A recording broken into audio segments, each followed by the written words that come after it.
Hello and welcome. I'm Leigh Ann Gerrans and you're watching W News, broadcasting live from the Al Arabiya headquarters. These are our top stories.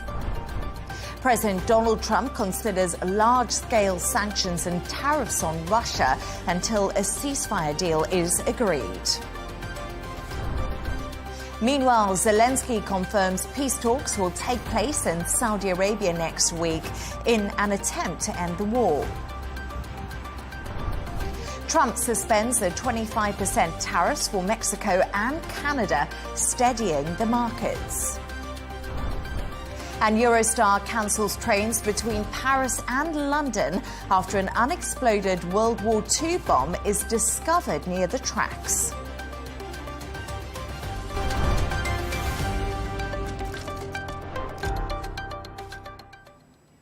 To our top story, and President Trump has announced he may impose large-scale sanctions and tariffs on Russia until a ceasefire deal is reached.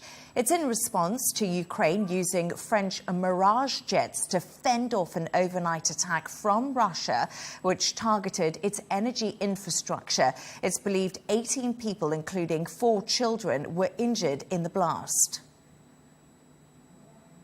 It comes as President Zelenskyy announces Ukraine is most interested in peace, confirming officials will meet the US in Saudi Arabia next week to discuss ending the war with Russia.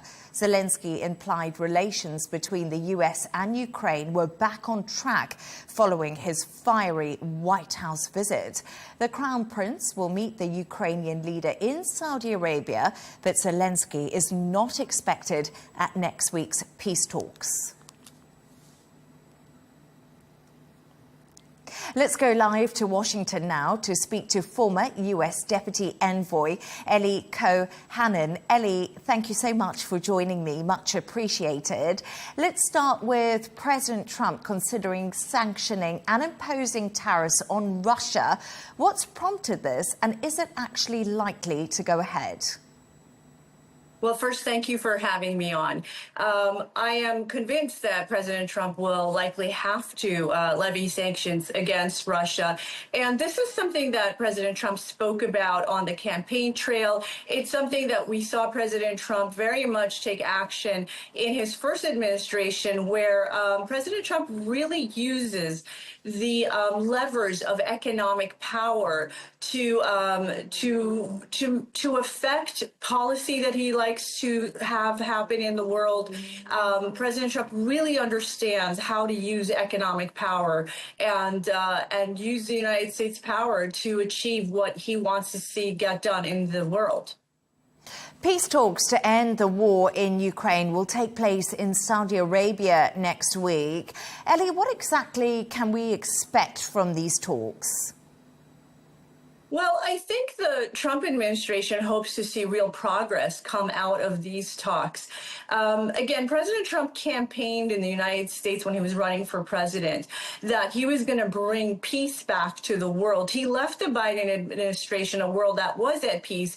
And unfortunately, he's inherited a world where there's war going on 2 continents.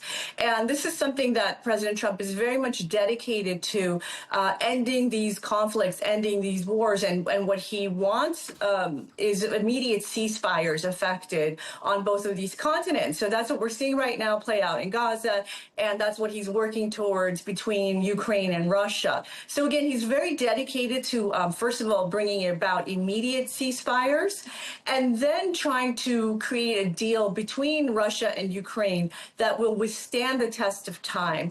And so this is what we can expect that everybody will be working towards in this upcoming summit in the Kingdom of Saudi Arabia. Yes, indeed. And as we did mention, Ellie, Zelenskyy will not be present for those talks.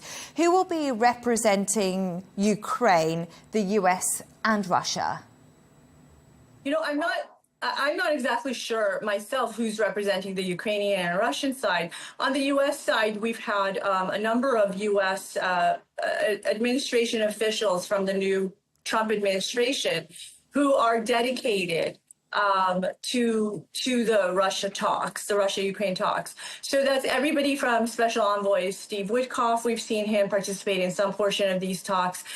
There is General Keith Kellogg, who is the Special Envoy for Russia-Ukraine and served under President Trump in the first administration, a very trusted figure to President Trump. He has met a number of times with different officials. I would expect to see General Keith Kellogg there. And then there's been others who have participated in different portions of these talks. So that's what I would expect from the American side. And again, I think that the American mandate is very clear. They are seeing this very much as a two-step process. First, we want an immediate ceasefire. Secondly, let's work towards a deal that that will make sure that in the future we don't see any continued incursions from Putin and from Russia into other European states.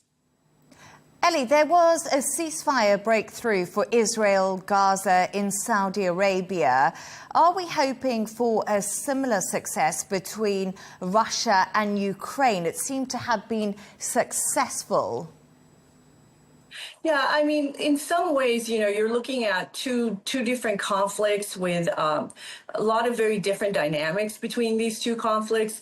But again, I think from the American side, the idea is that specifically on Russia, Ukraine, why President Trump and his administration are very dedicated to this issue right now is that, as you heard President Trump say in that meeting to Zelenskyy at the White House, he's concerned about that conflict, that war, the potential for it not only to become a greater regional war, but in fact, World War III is what President Trump said in that meeting to Zelenskyy. And so the U.S. administration is highly, highly dedicated to making sure that this conflict is contained and ultimately resolved. Let's just talk about Zelenskyy's fiery meeting at the White House. I can't believe it was a week ago. It feels like a lot's happened since then. That will obviously go down in the history books. Do you believe this relationship can actually be healed? Well, I want to say a moment on what you said about that meeting going down in the history books. I think it's going to go down in the history books of a colossal failure of diplomacy. You know, everything that one should not do is what Zelenskyy did. And just to review for the audience, you know, what happened in that meeting is that you see President Zelenskyy come into the United States White House and meeting with the President of the United States, the Vice President, and the administration, and showing a complete lack of respect for the President of the United States, who, you know, our country has given Ukraine billions of dollars of support and really propped them up in this war. And so there was just a complete lack of diplomacy, a complete lack of protocol displayed. And again, Zelenskyy did everything wrong, it seems like, that he could have possibly done. Now, in terms of repairing the rupture, it has been a very big priority for President Trump and the administration that Zelenskyy signed the minerals deal with the United States. And the reason for that is that because the United States, once this deal is signed, the United States has a stake in Ukraine's future. We have an economic stake in their future that also would, you know, benefit the United States. So this would move on from the relationship between the U.S. and Ukraine being one of pure benevolence to one where the U.S. actually has skin in the game, as they say, right? We would be invested in Ukraine. And so I think that ultimately for Zelenskyy to truly repair the relationship, he needs to very much consider the deal that's being offered to him and ultimately needs to sign the deal. I do think that the relationship can be salvaged. And we heard President Trump at his State of the Union address the other night read a letter from Zelenskyy to the American people, to the U.S. Congress at that address. And so I think we're on the path, very much so, to repair the relationship. And finally, Donald Trump is actually holding the first crypto summit at the White House today. Tell us why this has become so important to the U.S. president. He's sort of changed tone on crypto. Yeah, I think President Trump views crypto as the future of finance. I think he believes that this is a direction that the world is moving towards anyway. And so we don't want to leave the United States behind. And this is something that we're seeing from President Trump, in every angle, is that he wants to make sure that American interests are always preserved, right? And so that's what America First policy is all about. America First policy is always making sure that the American interest is secured and preserved. So, that's what we're seeing, I think, with crypto as well. And as long as there is a belief that this is important for the U.S. economy, I'm sure we're going to continue to see the Trump administration working on it. Eli Kohanim, it was absolutely wonderful to have you on the show and your insights. Former U.S. Deputy Envoy, thank you once again. Thank you for having me.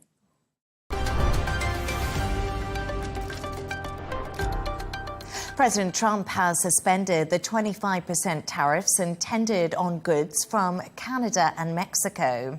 The decision has calmed worries about inflation and growth in an ongoing trade war.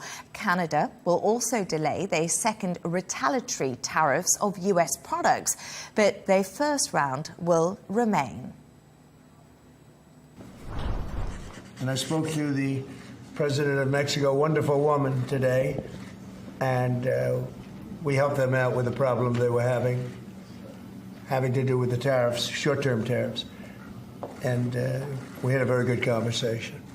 Also, we discussed drugs, and they've been working much harder lately. Do you notice that?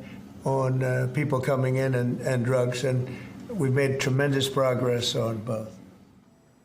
There we go, President Trump talking about the tariffs there. We can now go live to our correspondent, Tony Waterman in Austin, Texas, who can give us more insight on this. Tony, how long do we believe the suspension will last for, and could they go ahead eventually?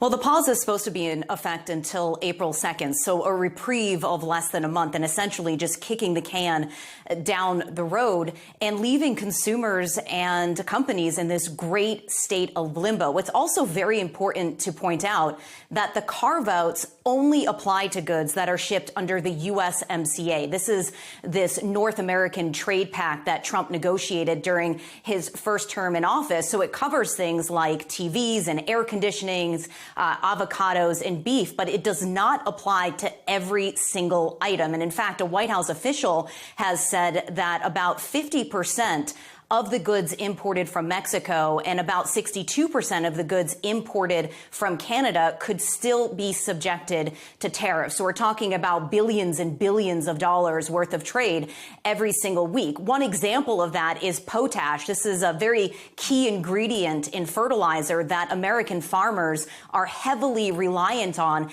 and that tariff remains. It's been reduced from 25% down to 10%, but it remains in place.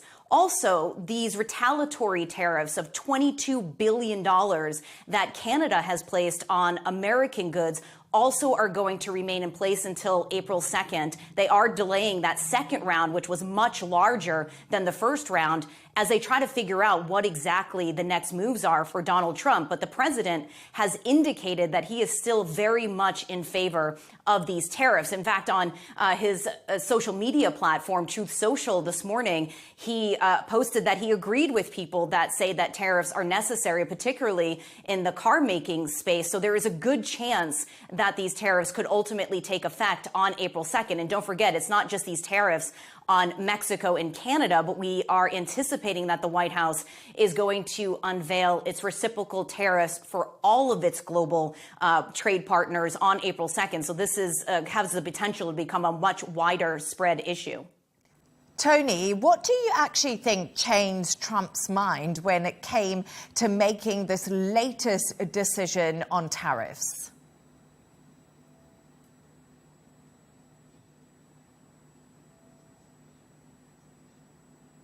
You know, he hasn't said exactly what changed his mind, but Trump is a businessman. He watches the markets very closely, and he's incredibly sensitive to any sort of backward slide in the markets. And since he introduced these tariffs just on Tuesday, the markets have absolutely tanked. Businesses hate uncertainty. It is the kryptonite of business to not know what's going to be happening. They don't know where to place their money right now. They don't know where to redirect their supply chains. They don't know what sort of costs should be passed along to consumers to be able to maintain demand. So in particular, the car makers in the U.S. have been hit really, really hard. GM, Ford, Stellantis, because they have these supply chains that are very integrated with Canada and with Mexico. So it's not uncommon that you'll have a car assembled in the U.S., but the guts of that car are manufactured in Canada and in Mexico. And often these parts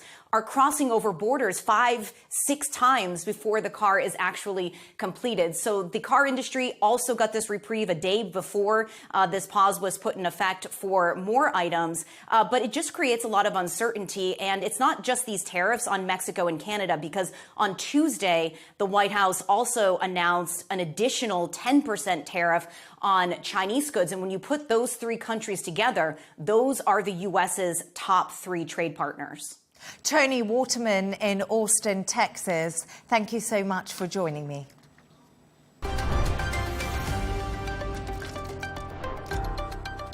Let's take a look at some of the other stories making the headlines today.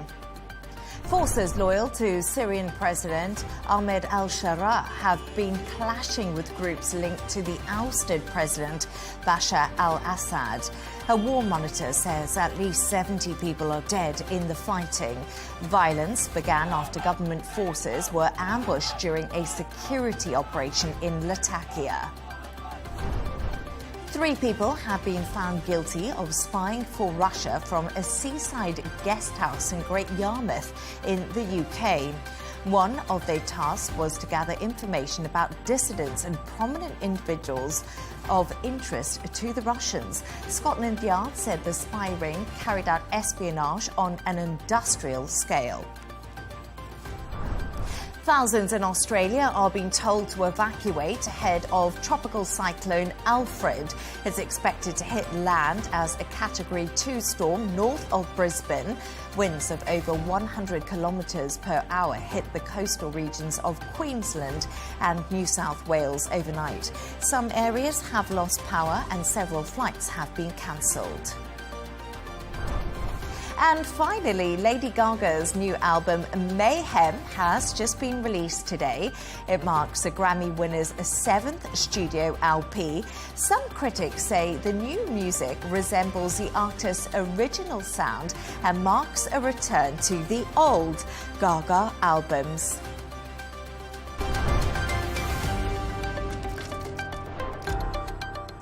Eurostar cancelled all services between London and Paris today after the discovery of an unexploded World War II bomb.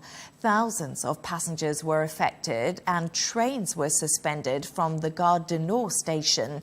Bomb disposal experts were deployed after overnight workers found the antique bomb near the train tracks. Services are now expected to resume on Saturday. Sarah Firth has the story. Waiting, waiting, waiting.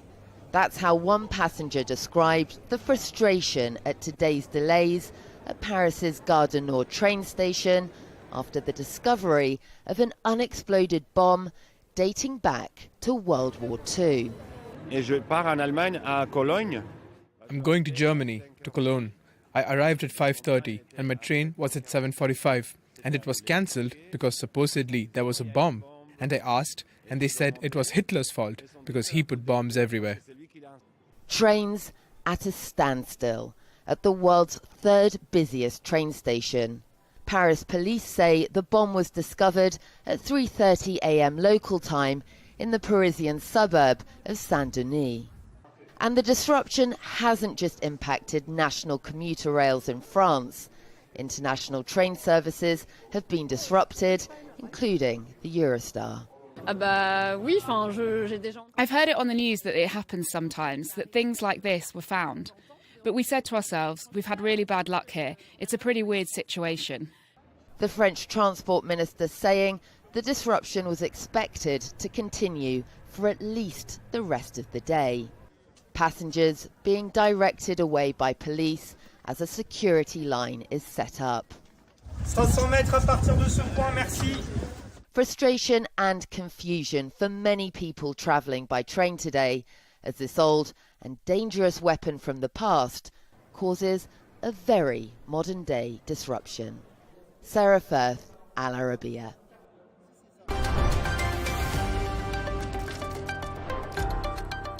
Let's take another look at some of the other stories making the headlines today. Pope Francis has shared a short voice message from hospital. It was played during a nightly prayer service in St. Peter's Square at the Vatican. The 88-year-old, who's been diagnosed with pneumonia in both lungs and suffered from a respiratory failure, thanked people across the world for their support. Thailand has abolished a strict hairstyle code for students in Thailand after 50 years. The Education Ministry had previously only allowed short hair for boys and ear-length bobs for girls. The latest move may allow schools to set the rule, but the ministry encourages students to make the choice. A bill to stop children doom scrolling on social media could get government backing over in the UK. It's been put forward by a Labour MP calling for tougher restrictions on teenagers spending hours a week on apps like TikTok and Snapchat. And King Charles has revealed some of his favourite music whilst launching a project for Commonwealth Day. The King's personal playlist will be published on Monday and features artists like Bob Marley, Kylie Minogue and also Grace Jones. His Majesty said he's sharing songs from Commonwealth countries which have brought him joy. Fabulous playlist there.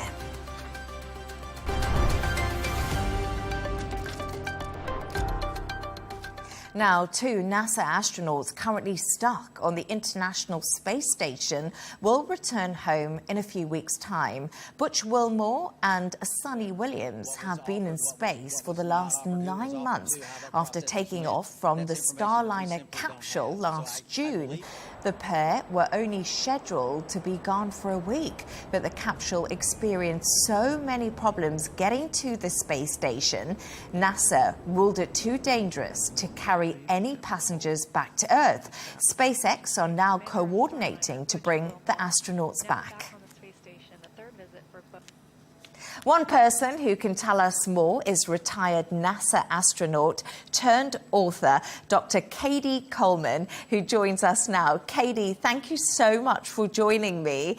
You've been on board the International Space Station. Explain to us what it's like there, and is spending 9 months there pretty much unimaginable?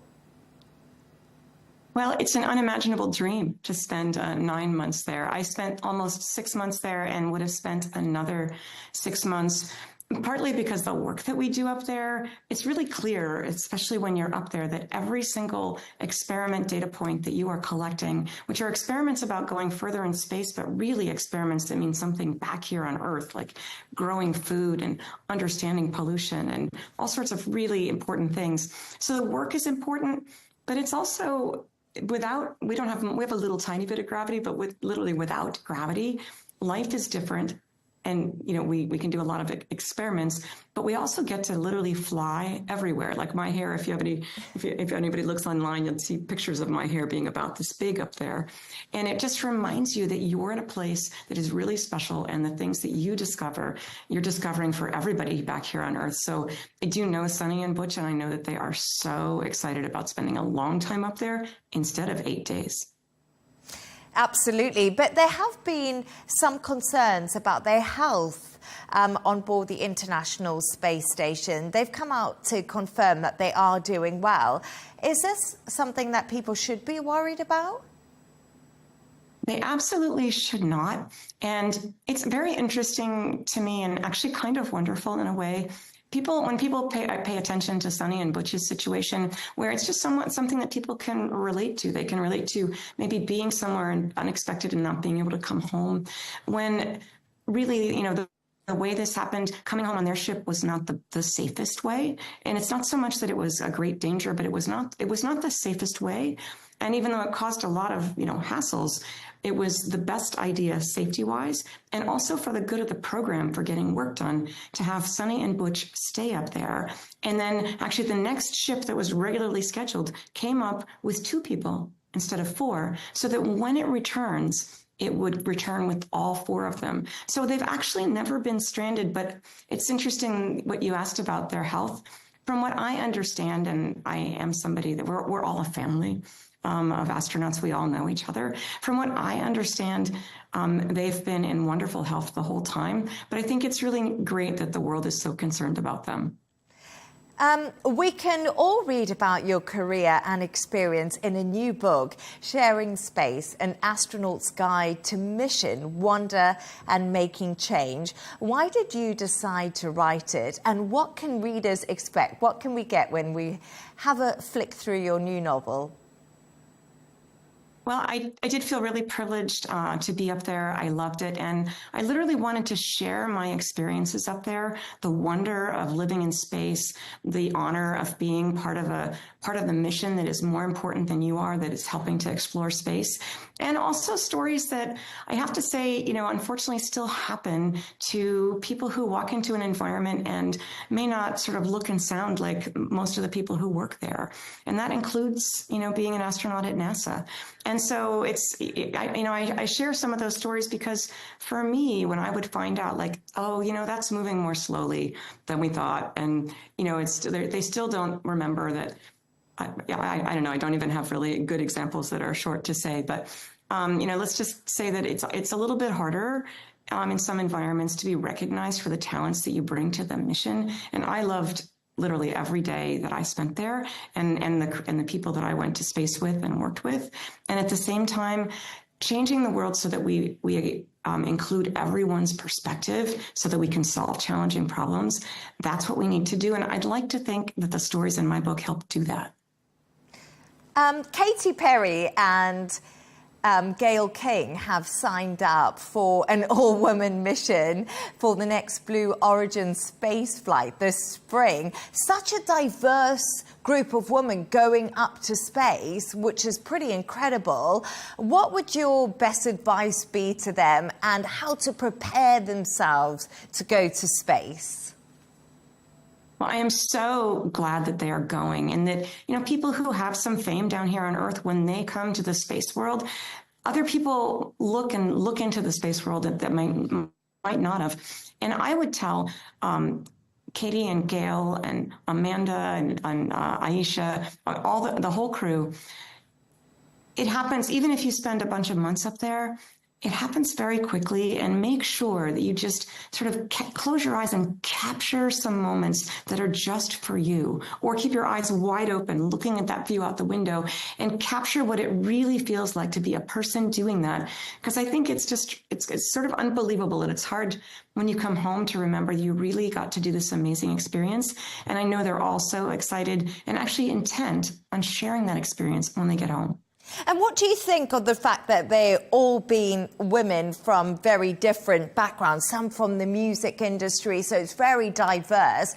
Do you think it will encourage more young ladies who are watching you right now to follow in your footsteps? Absolutely. And for me, it made a big difference. I never thought about being an astronaut until I met Sally Ride when I was in college. And now millions of, girls and boys are going to see, for example, Katy Perry go to space, someone that they've admired, they like her music or they don't like her music. Either way, girls and boys are going to see that women going to space is something that happens as well. And I think of each person that goes to space as creating sort of ripples in a pond, and in the pond of sort of us. And the fact that we're sending 6 very different women who actually I think have one thing in common, which is they not only have really unique professions, but they also work outside their professions, have perspectives. And I think they're very intent on making sure that they share this experience. And that is so valuable to all of us for solving tomorrow's challenges. And Elon Musk has suffered another setback with his SpaceX rocket launch this week. What do you make of the race to space by the millionaires like Elon Musk? We're just talking about Jeff Bezos there, and Richard Branson. And will space travel become attainable to the masses anytime soon? Will I be able to go up there in my lifetime? Well, I would certainly sign up as soon as you get a chance, okay, on any one of them. I really would. I think that, and in fact, I know that each of these, these 3 people with resources and different resources, different visions, they each have their own way of paving the way to space. And I don't, when you said soon, will it happen soon that, thousands and thousands of people will go? I don't think soon by anybody's definition, but it does look like life is changing. And by doing, Elon's approach with the Starship is, I think, quite clever in terms of being able to, he's built things in such a way that he can afford, and I don't just mean money, but resources, to try things and see how far they get, learn something from that, and try again. And it's always disappointing to see the rocket blow up at a certain stage, but you have to realize that there is a lot that they're learning for every second that those engines are firing.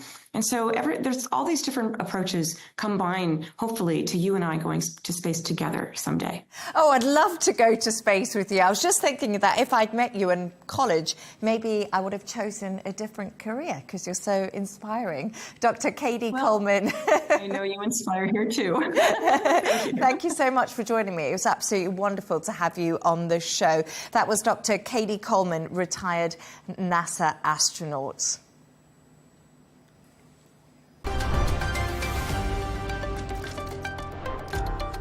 Let's take a look at the top business news now. President Trump plans to make the US the crypto capital of the world, signing an executive order to establish a strategic reserve for Bitcoin. America will become one of the few countries in the world to create a national stockpile of blockchain assets. Further details are expected at the first crypto summit at the White House today. The US owner of the Boots, a pharmacy chain, is being taken over by a private equity firm in a $10 billion deal. The price being paid for Walgreens Boots Alliance is a fraction of what the company was worth a decade ago, reflecting its struggles with growing debt and shoppers going online. There have been reports that the Boots chain could be sold off separately by its new owner, private equity firm Sycamore Partners. And turning to the sports news now. Football's governing body, FIFA, will review a proposal to expand the 2030 World Cup to 64 teams to mark the centenary of the sports event. The 2030 World Cup will be held in Morocco, Spain and Portugal, with Argentina, Paraguay and Uruguay. The World Cup has already been expanded from 32 to 48 teams for next year's edition in the US, Mexico and also Canada.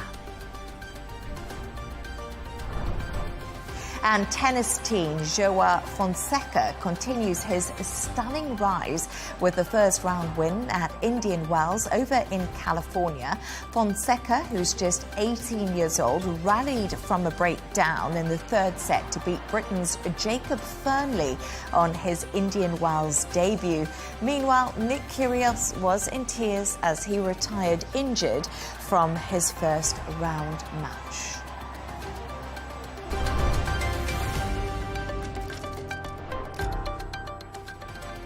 A reminder of our top stories. President Donald Trump considers large-scale sanctions and tariffs on Russia until a ceasefire deal is agreed. Meanwhile, Zelenskyy confirms peace talks will take place in Saudi Arabia next week in an attempt to end the war. After suspending the 25% tariffs for Mexico and Canada yesterday, President Trump threatens reciprocal tariffs against the Canadians. And Eurostar cancels trains between Paris and London after an unexploded World War II bomb is discovered near the tracks. And that's all from us on W News. Thank you so much for joining us. Riz Khan is coming up next. And do not miss Tom Burges Watson with GNT. Good night and happy Friday.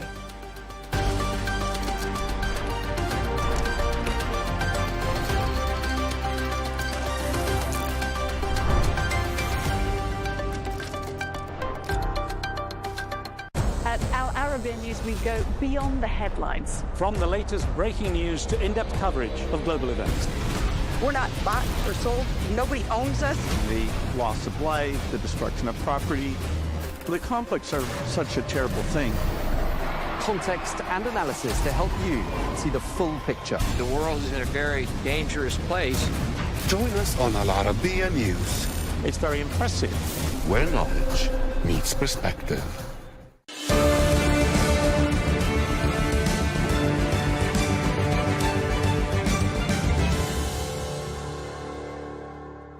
Hello and welcome, I'm Riz Khan.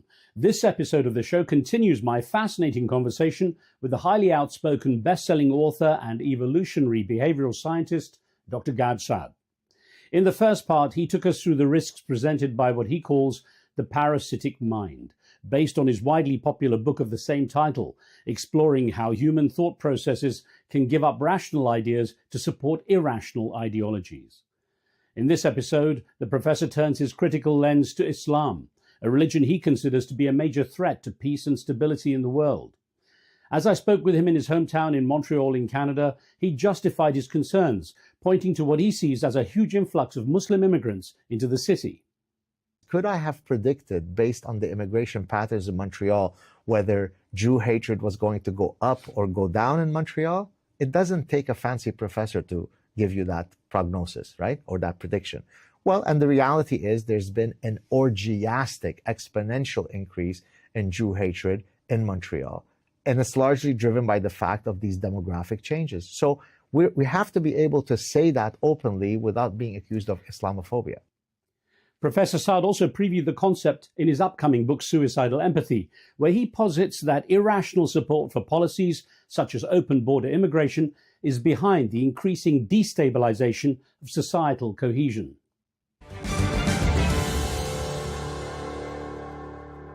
Talk a little bit about the ostrich parasitic syndrome. I found this quite interesting. Yes, so that's chapter 6.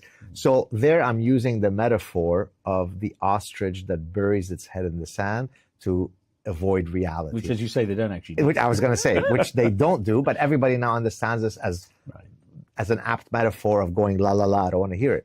And so in the book, I say that that's a really very dangerous malady because, to my earlier point about never being willing to change your opinion about something despite the incontrovertible facts that I am showing you, that's a manifestation of ostrich parasitic syndrome. So, and the example that I give to demonstrate that is I start looking at what Westerners have come up with to explain the real cause of, say, a terror attack.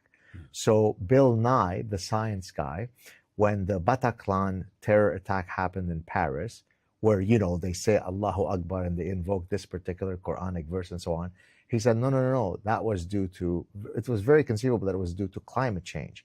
And then he gives you a causal explanation for how that attack was due to lack of solar panels or too much carbon emissions.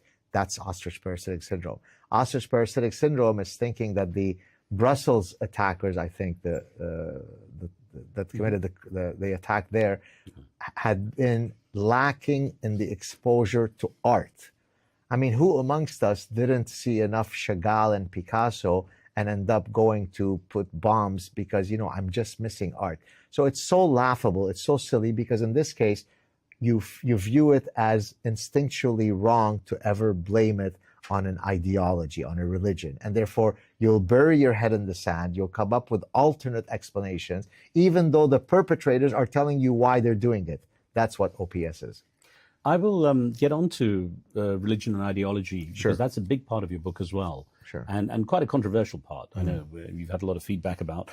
To what degree is the problem that perhaps though the mainstream media, including influential entertainment platforms, act as an echo chamber for the progressivism or the woke culture? How hard is it to battle something that is now so entrenched? I mean, they've actually made rules about what certain movies and adverts should feature.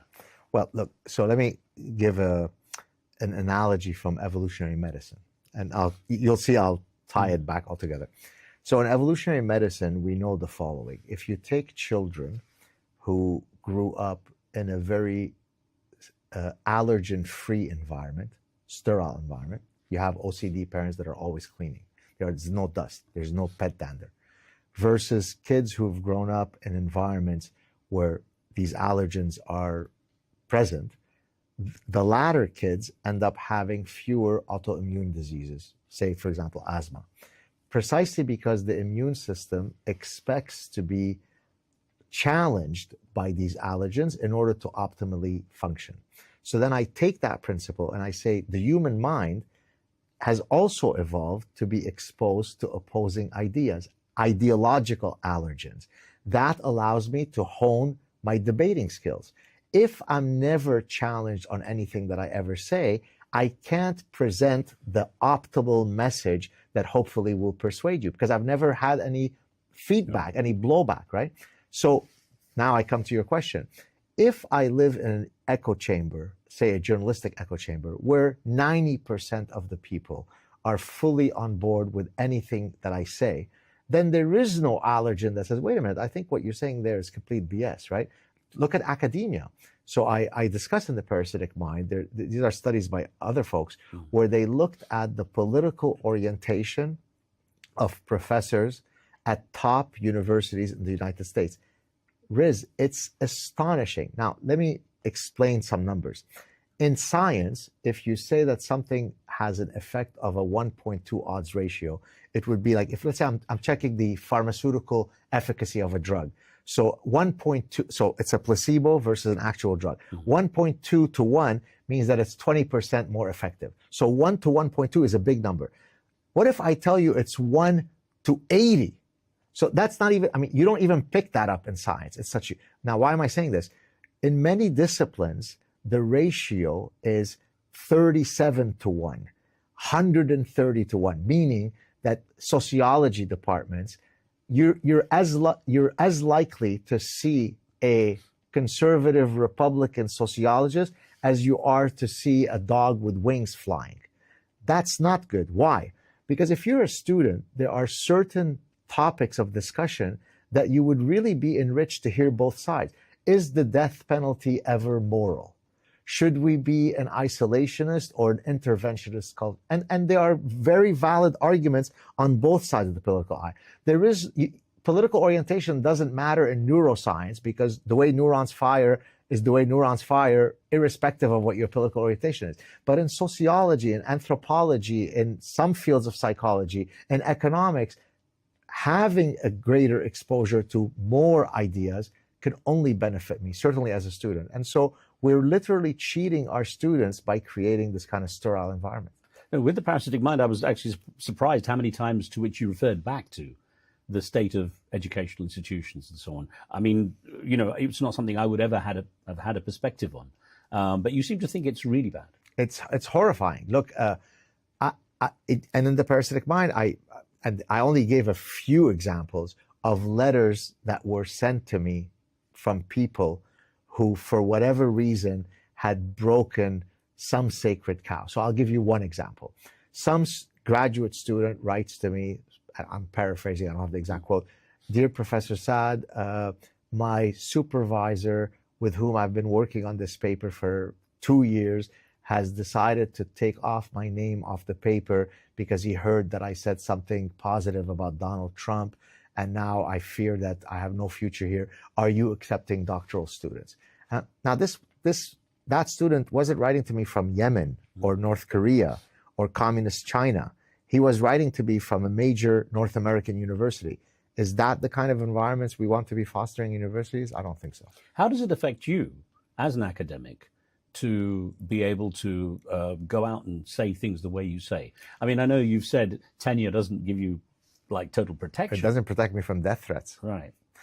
Look, it doesn't affect me in the sense that I never modulate my speech as a function of careerist concerns. And I'll tell you why. I have a very exacting code of personal conduct. I'm my worst critic, meaning that at the end of the day, when I'm putting my head on the pillow to sleep, the only thing that will stop me from tossing and turning in insomnia is if I was fraudulent in defending the truth. If I wasn't the guy that when I heard the old lady screaming, I didn't intervene. So if I ever say, I better not say this because maybe this will be the consequence, maybe I'm being too harsh on myself, I would feel as though I'm being fraudulent. How could I be the truth defender if I ever modulate what I truly consider to be the truth? And so therefore, I've never modulated. I don't care. So you've never not hit post on the button? I never not hit the post. Never.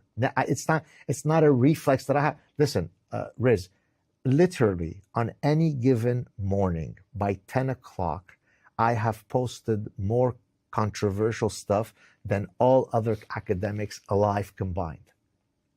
It's just, I don't care.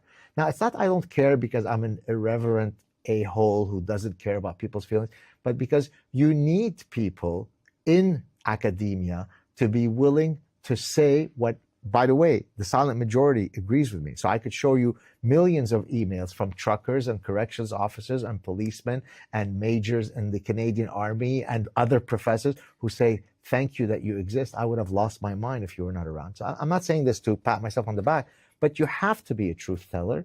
And that's why you get invited to Elon Musk's house. Well, so you're getting these kind of responses. Do you feel it's having any real impact on the situation the way you see it? I mean, not only because of me. I mean, there aren't too many people in academia who do what I do, but Donald Trump does it. Elon Musk does it. There are a few people in high positions of power that are irreverent honey badgers. Joe Rogan doesn't. Why did Joe Rogan become Joe Rogan? People have asked me this. Because he is fearless. He's willing to speak to anybody. There is no topic that he's not willing to address. He's intellectually curious. He's engaged. Why didn't Kamala Harris agree to go? Because she can't go and be her authentic self for 3 hours with a guy that he's never given me a script of what we just press the button and off we go. We may talk about Bigfoot or we may talk about psychology of decision making. I have no idea where we're going. Well, it takes a strength of character to be able to be sufficiently confident to sit in front of a camera where 20 million people are going to consume this without knowing what's coming at you. The reason why he can do it and I can do it is because we're authentic people. And so be authentic. By the way, in the book Between Suicidal Empathy and Parasitic Mind, which is called The Sad Truth About Happiness, right. I have a whole section on what the ancient Greeks already told us. Know thyself, be authentic. And so I try to live with full authenticity. Does that controversial position risk at all you not becoming James Bond? Did you see me tagging Jeff Bezos? Yeah, I saw that lovely picture there of you. By the way, people think that was AI. It's not. It's not a real photo. No, of course I know. Yeah. No, but some people thought it was real. Right. Yeah. No, it's amazing. It just you looked a bit too comfortable with that Aston Martin. Well, so Jeff Bezos, who's head of, I think the next James Bond is being done through Amazon Studio. I hope I'm not misspeaking. And so to play along, that's right. I tagged him and I said, "You're looking for the next James Bond." Now, here's the question for you, the really important question. Can I pull off being James Bond at my current height? Yes, I'm astonishingly good looking, but am I tall enough to be James Bond? Give the right answer, Riz. Well, I mean, look, there are presets. They say president, how many bald presidents have there been in the US? And there's so many of these characteristics people analyze. I was just thinking, as the kind of person you are, you could shoot first and ask questions later then. Exactly. And by the way, so we've had my daughter who's sitting here off camera grew up, and my other child, they've grown up with Belgian Shepherds.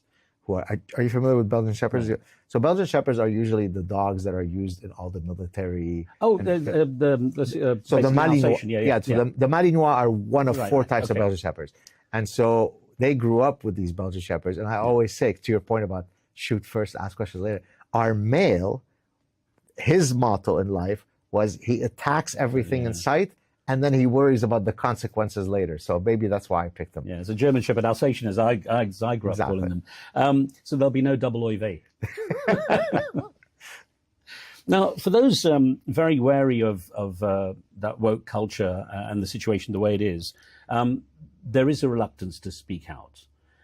You've spoken out quite a lot when it comes to religion and Islam in particular, and that's caused a lot of debate. Of course, you defend yourself and say, I'm not Islamophobic.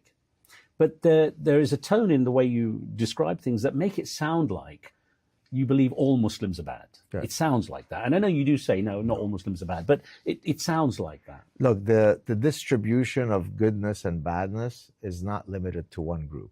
There are demonic Jews and there are lovely Jews. There are horrible Muslims. There are lovely Muslims. It's nothing dispositional, right?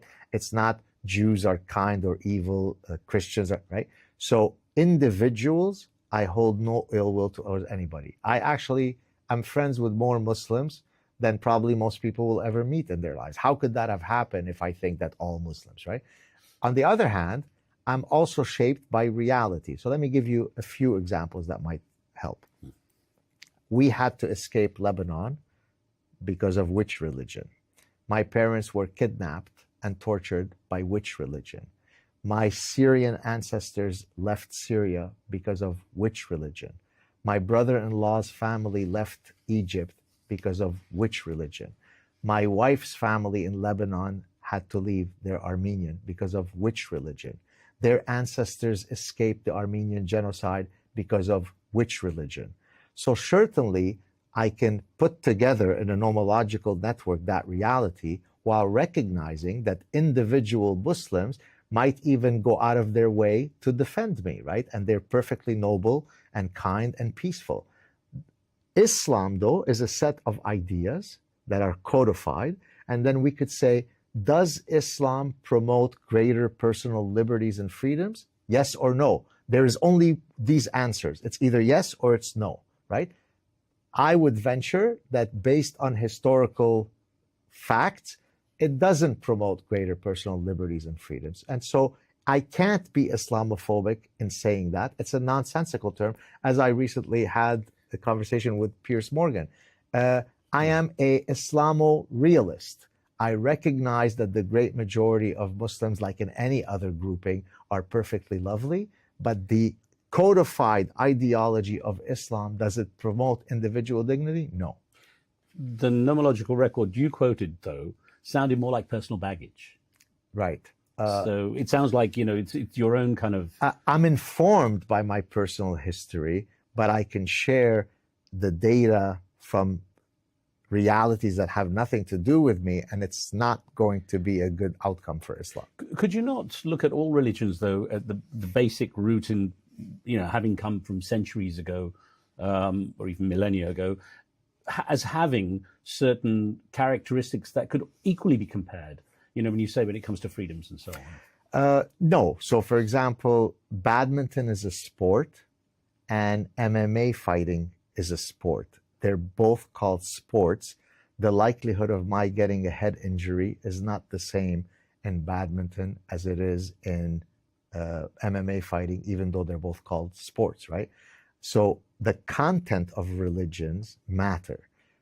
If you are a Jain and a practicing Jain, by definition, because of the codified content in Jainism, you're a pacifist. As a matter of fact, you're so much of a pacifist that as you walk down the street, you walk with a broom, lest you might inadvertently step on an ant. So an extremist Jain is one who is extremely peaceful, right? On the other hand, if you're Jewish, then you're not going to eat shrimp or pork. If you are Christian, you're going to eat the prosciutto sandwich. So there are real consequences to the content of what's codified in those books. Now, Islam is a proselytizing religion. It says that there are two binary encampments of the world. There is Dar al-Islam and Dar al-Harb. Dar al-Harb is the house of war. Any land that is not yet under Islamic dominion is one that inshallah will be conquered. Now, is there 1400 years of history that supports that edict? I would venture yes. There are 56 countries that are members of the OIC today that once upon a time were not Islamic. On the other hand, Judaism really sucks at expansionism, right? It's a terribly bad marketing religion because it can't seem to attract new customers. Why? Because it's not a proselytizing religion. As a matter of fact, it's forbidden to convert others. As a matter of fact, if Riz Khan wants to become Jewish, the theological position is you should be dissuaded because that's an honest measure of your desire to become Jewish. On the other hand, in Islam, you just say the Shahada publicly and voila, you're now Muslim. So Islam is a brilliant religion when it comes to expansion. Judaism is the exact opposite of brilliant. So I talk about the ideas behind the religion, never about the individuals. But isn't there a danger, and I know you've addressed this before as well, but just for our audience, of mistaking cultural behavior for what is actually religious behavior? Of course, although these tend to go together. I mean, culture doesn't evolve out of a vacuum. By the way, if people ask me, for example, what am I? My first instinct is to say I'm Lebanese. So I'm very, very much wedded and proud of my Arabic culture, right? My mother tongue is Arabic. The food that we eat is Arabic. I've tried to make my children listen to the Arabic music that I grew up with in Lebanon, right? There are many elements of the Middle Eastern culture that are uniquely beautiful. The culture of hospitality is true. I mean, yes, there are many cultures that have hospitality, but really, the orgy of hospitality of a Middle Eastern home is something gorgeous, right? And so, yes, we can debate which parts are due to culture, which parts are due to religion, but it would take someone that truly suffers from ostrich parasitic syndrome to say that there's absolutely no evidence that Islam has ever done anything incorrect historically. I don't think people would necessarily argue that, but what I got the sense from the parasitic mind is you're equating Islam to essentially the Middle East. And the reality is that there's only a small minority, technically, of Muslims who are from the Middle East. You have Kazakhstan, you have Indonesia. Of course. Of course. And depending on, you're right, depending on the cultural ecosystem, then the manifestation of the religion will take a different shade. So you're exactly right. It is an interaction. So I concede that point. But again, if we link it to, say, immigration patterns, look, Montreal, where we're sitting right now, is a place that I moved to from the Lebanese Civil War in 1975. From 1975 to 1998. And the reason why I remember it is because it was sort of an episodic memory for me. In 1998 was the first time that I ever saw a woman veiled. So from 1975 to 1998, I never saw it. From 1998 to today, I could walk out of my house, 5 out of the first 10 women that I see are veiled. Now, most of those women are obviously not bad people and are perfectly lovely and they want to sit down and have hummus with me. That's fine.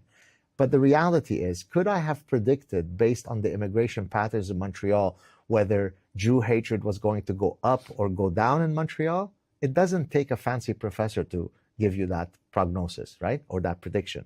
Well, and the reality is there's been an orgiastic, exponential increase in Jew hatred in Montreal. And it's largely driven by the fact of these demographic changes. So we have to be able to say that openly without being accused of Islamophobia. Isn't though it important to look at, say, the root causes now in many cases, perhaps, and yes, you've pointed out that Jews have been persecuted through the centuries. So it dates back way beyond any modern conflict. But a lot of the time, the misrepresentation, I guess, even in the media, is that the Israeli-Palestinian situation is a Muslim-Jewish thing. Well, technically, it's more a land issue. I mean, there are roots based in it. But the danger in equating these two is that suddenly it becomes all Muslims against all Jews. It can become like that. So don't you have to be a little careful not to kind of promote that idea? Yeah, although I respectfully would disagree with the idea that it's actually a land issue. I think it's very much of a theological issue.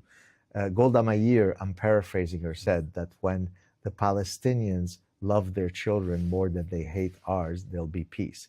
She also said that if we lay down our arms, there'd be a massacre. If they lay down their arms, there'd be peace. The idea that I grew up in the Middle East, and I explained it in the Parasitic Mind. When Gamal Abdel Nasser died, the pan-Arabist Egyptian president, and Lebanese people take to the street lamenting his death, and the number one scream that they say is death to Jews, explain to me what is the reflex by which coming down the street from where I lived, screaming death to Jews, is a reflection of the land battle in Israel. We had nothing to do with Israel. We're not Israeli. We're Lebanese. We've always been in Lebanon. We speak Arabic. Why death to Jews? They didn't say death to Zionists.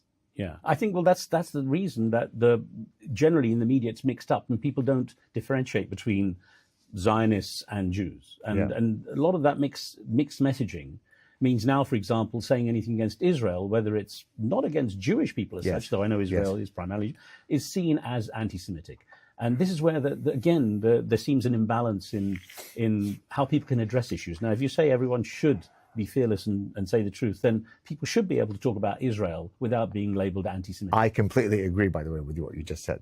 It is a complete canard to say that any criticism of Israel is tantamount to anti-Semitism. That can't be, right? In no different a way than criticizing some policy that the Mongolian government has come out with is an attack on on Mongolian people. So I'm not a proponent of that. As a matter of fact, I'm so much, by the way, of a free speech absolutist, as you probably know. I support the right of Holocaust deniers to spew their nonsense. What could be more offensive, I mean, literally by definition, than to reject the Holocaust, the systematic erasure on an industrial scale level of an entire people? But in a free society, you have to tolerate falsehood spreaders. You have to tolerate racists and bigots and anti-Semites. I think the problem in the Middle East is that it is a part of one's identity to despise the Jew. Does that mean everybody's like that? No. But I grew up with that. I lived it. I interact with those people. I'll give you a great... Please. Go. This is a story that I've only mentioned a few times, but it's going to be in suicidal empathy. First semester at Cornell, doctoral student, I became friends with a bunch of Arab guys playing soccer all the time. As you would expect, we all love soccer. We all met, most of them were Lebanese. At one point, one of those guys asked me to go out for coffee. So I went out with him for coffee. As we sat there, I'm wondering what he wants to, because we hadn't hung out socially. God, you're a very smart guy. So thanks. How come you haven't converted yet to the true faith? So then I said, this is not going to go well if that's what we're here for. So then he kind of realized that that's not going to go well. Then he kind of pauses and he kind of looks into the air, a bit conflicted, and he goes, God, I really like you. I said, why do you say that with some hesitancy? Oh, I know. Is it because I'm Jewish? He goes, no, but come on, you're not really a Jew. I said, no, I'm a Jew. But what did he mean by that? He had an exemplar of the type of person that he has to hate as a Jew.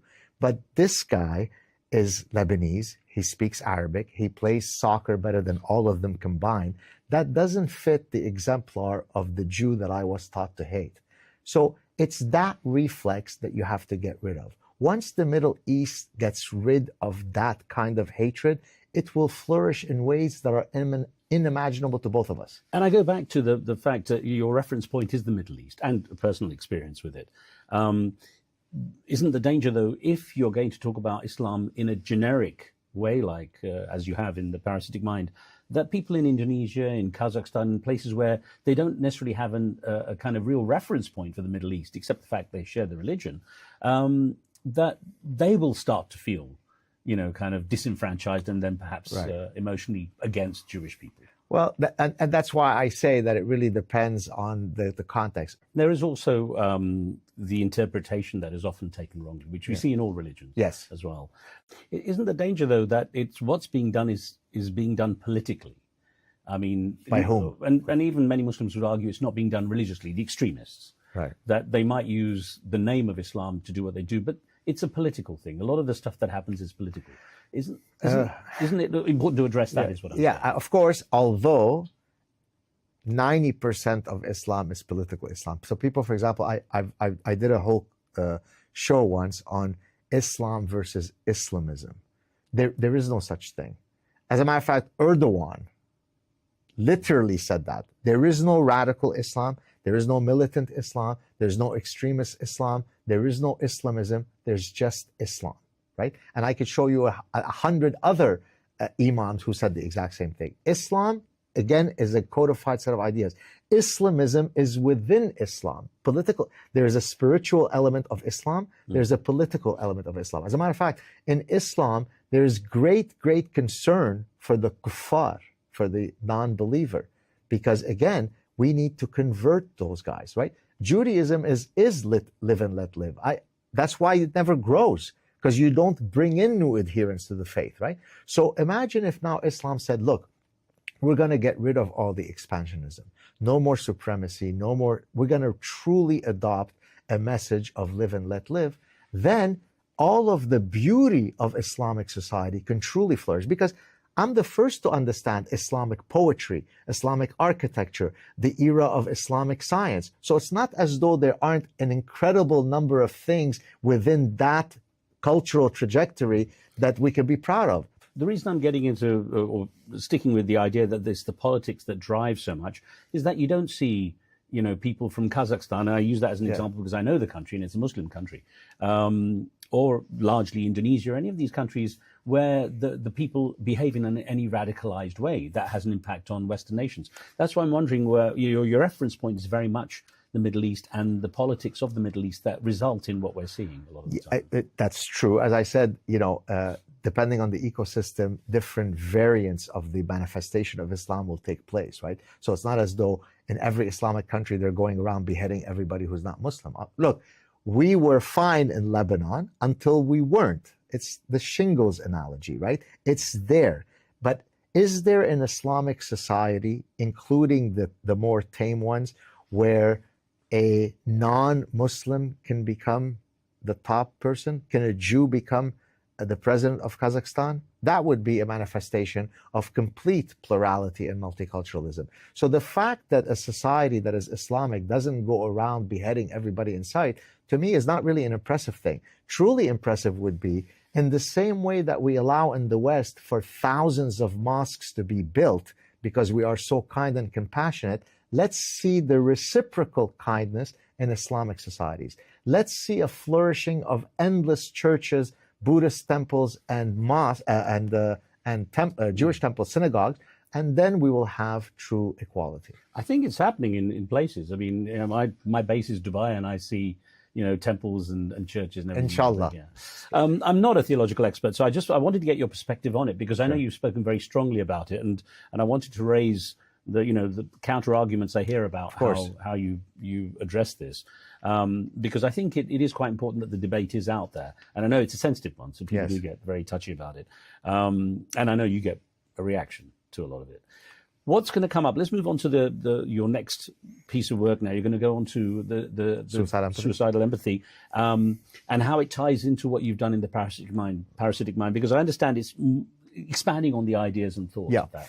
Yeah, thank you for that question. So the parasitic mind looks at what happens to our cognitive system when it is parasitized. Remember earlier I talked about thoughts versus feelings. So it's a two-pronged attack to zombify us. First, I need to zombify your thought process. That's the parasitic mind.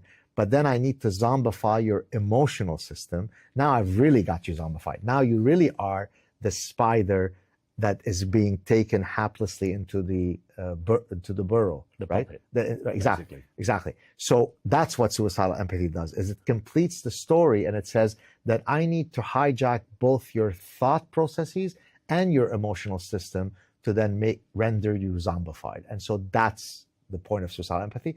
And then what I do in the book is I demonstrate how many disastrous public policy decisions stem from suicidal empathy. So let's take, say, our views on criminality. When, say, you decide that a felon, it's not fair that we don't give him a second chance. And by second chance, it means that he's been arrested 87 times before. That is suicidal empathy. Now, where does it come from? It comes from the progressive view that criminals, to the extent that they are criminals, and especially if they have melanin that's a bit darker, it can't be because they are inherently criminals, because there are natural variations across individuals in terms of how they acquire resources. It must be because society failed them, right? So what is the point of you putting in prison a criminal when he's already been victimized by society, right? That's not, life is about cause and effect. If you rape someone, you should be punished severely.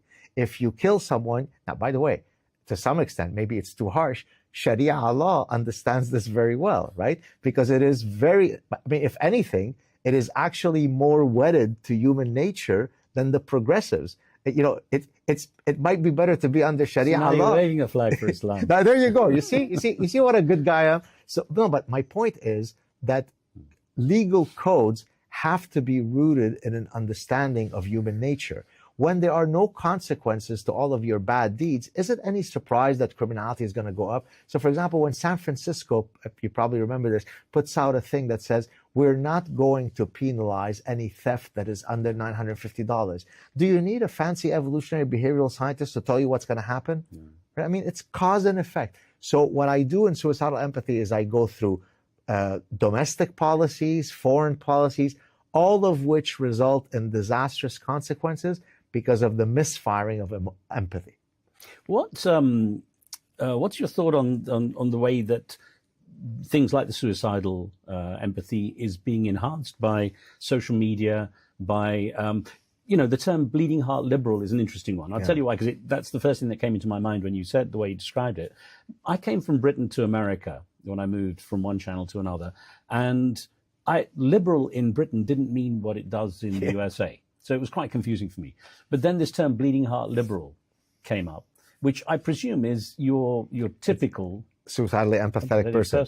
Is that correct? Yeah, exactly. So, but it's taken even to an extreme at this point. So a bleeding heart liberal is kind of stage 1 of suicidal empathy, right? So suicidal empathy is stage 4 pancreatic cancer.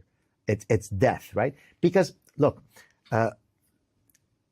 so there's a paper that I wrote a few years ago with one of my former doctoral students, where we looked at how do people allocate their gift-giving expenditures, okay? Yeah. And the idea there was to demonstrate that we have a built-in evolutionary mechanism that mets out our resources in line with an evolutionary calculus. I'm much more likely to give larger gifts to people who share on average half their genes with me, my brothers and sisters, my children, than I am to give to my second cousin, right? And you see this throughout all cultures, all religions, all ethnicities, because we're all biological beings united under a shared biological heritage. Why am I saying all this? Our empathy should also be strategically meted out in a way that makes evolutionary sense, right? It makes more evolutionary sense for me to be willing to sacrifice my life to save my biological children than it is for me to save a random child. The fact that I'm less likely to save a random child doesn't make me a monster or calculus. I would love to save all children, but I'm certainly more likely to jump in front of the fast-moving truck to save my biological children. Right. That's the problem with suicidal empathy, is that system is dysregulated. The El Salvadorian MS-13 gang members, they deserve more empathy coming in here illegally than American vets who lost their limbs fighting for America. That's suicidal empathy. So this is the expression, going back to the gift giving, charity begins at home. Exactly. Is where it comes from too. Perfect. And I think in that study you also talked about how women and men are different. Yes, you want me to talk about that? Yeah, please. Yeah. So in that paper, what we wanted to show is what are the reasons that men and women say they are giving gifts to their romantic partners. So the reasons could be either situational or tactical. Situational would be, it's her birthday. It's a situational, okay? Tactical would be, I'm trying to woo her to seduce her, right? Now, not surprisingly, men are much more likely to use the gift-giving ritual for tactical reasons. It's part of the dynamics of men and women. But here's the part that's much more interesting. When you ask men and women, why do you think the other sex gives you gifts?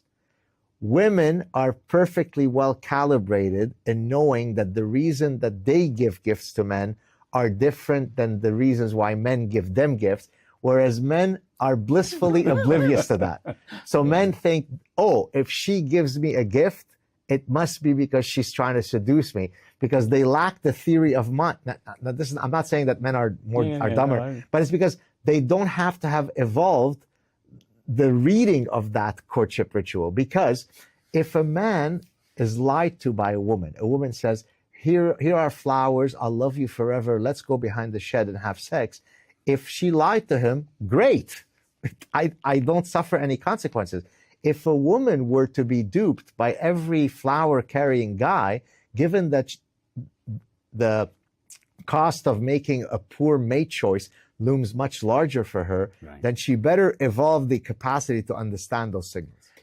Professor, what do you think artificial intelligence will do to change, either for good or bad, the parasitic mind or suicidal empathy? Wow, I've never been asked that exact question. So there you go. Yes, that's why you're risk on. Look, at this point, I think that the main thing that AI does is it reduces the computational complexity of the search space. You know what I mean? So yeah. So for our listeners and viewers, so take for example chess.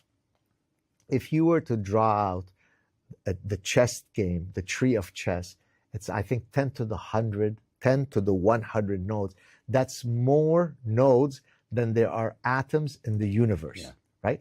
So if you were to develop an algorithm to actually exhaustively go through everything, it will be more time than since the sun has existed. Therefore, there are AI algorithms that prune the search tree, that can say, this is not promising, cut this part. And I first learned of this as a mathematics computer science student in the mid-'80s. And I was very excited about AI, but then AI went through a winter storm kind of where it died out, and it's only in the last 5-10 years that it has resurfaced. So I really see things like in medical diagnostics and in things where it can do searches so quickly and in much quicker way than a human could ever. That's where I see. I'm not a fatalist when it comes to AI. The machines are going to take over and eradicate us.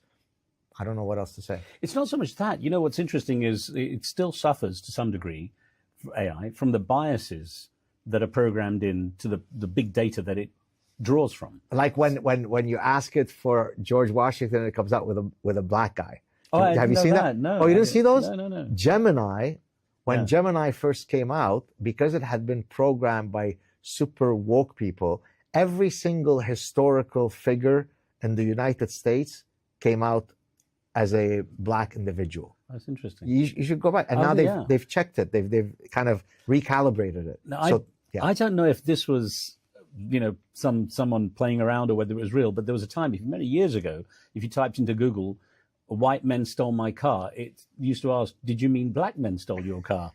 So there was this idea that, that the garbage in, garbage out situation with AI meant that, up to now, it's going to have its biases. But the reason I ask is, I did an interview recently with Mo Gaudat, who was the former chief business officer of Google X. Okay. Brilliant guy, brilliant AI specialist. I mean, he's quite spectacular, actually, in his thought processes.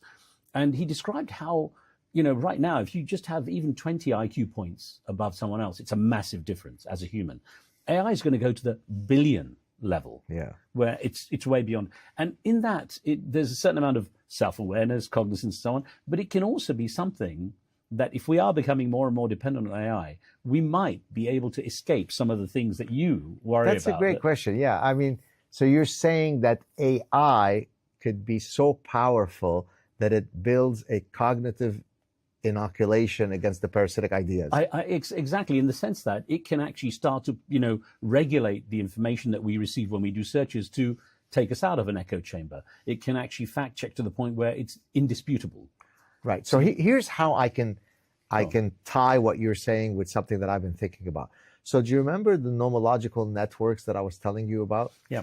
As it stands, it takes a great amount of human effort to build that network. And one of the papers that I recently wrote about 3-4 years ago is I wrote a paper, an academic paper, a scientific paper, where I was arguing, imagine if you could now create a Wikipedia of nomological networks. So you ask what is the foundational question that you want to see if you can build a nomological network about, right? Are toy preferences sex-specific for evolutionary reasons?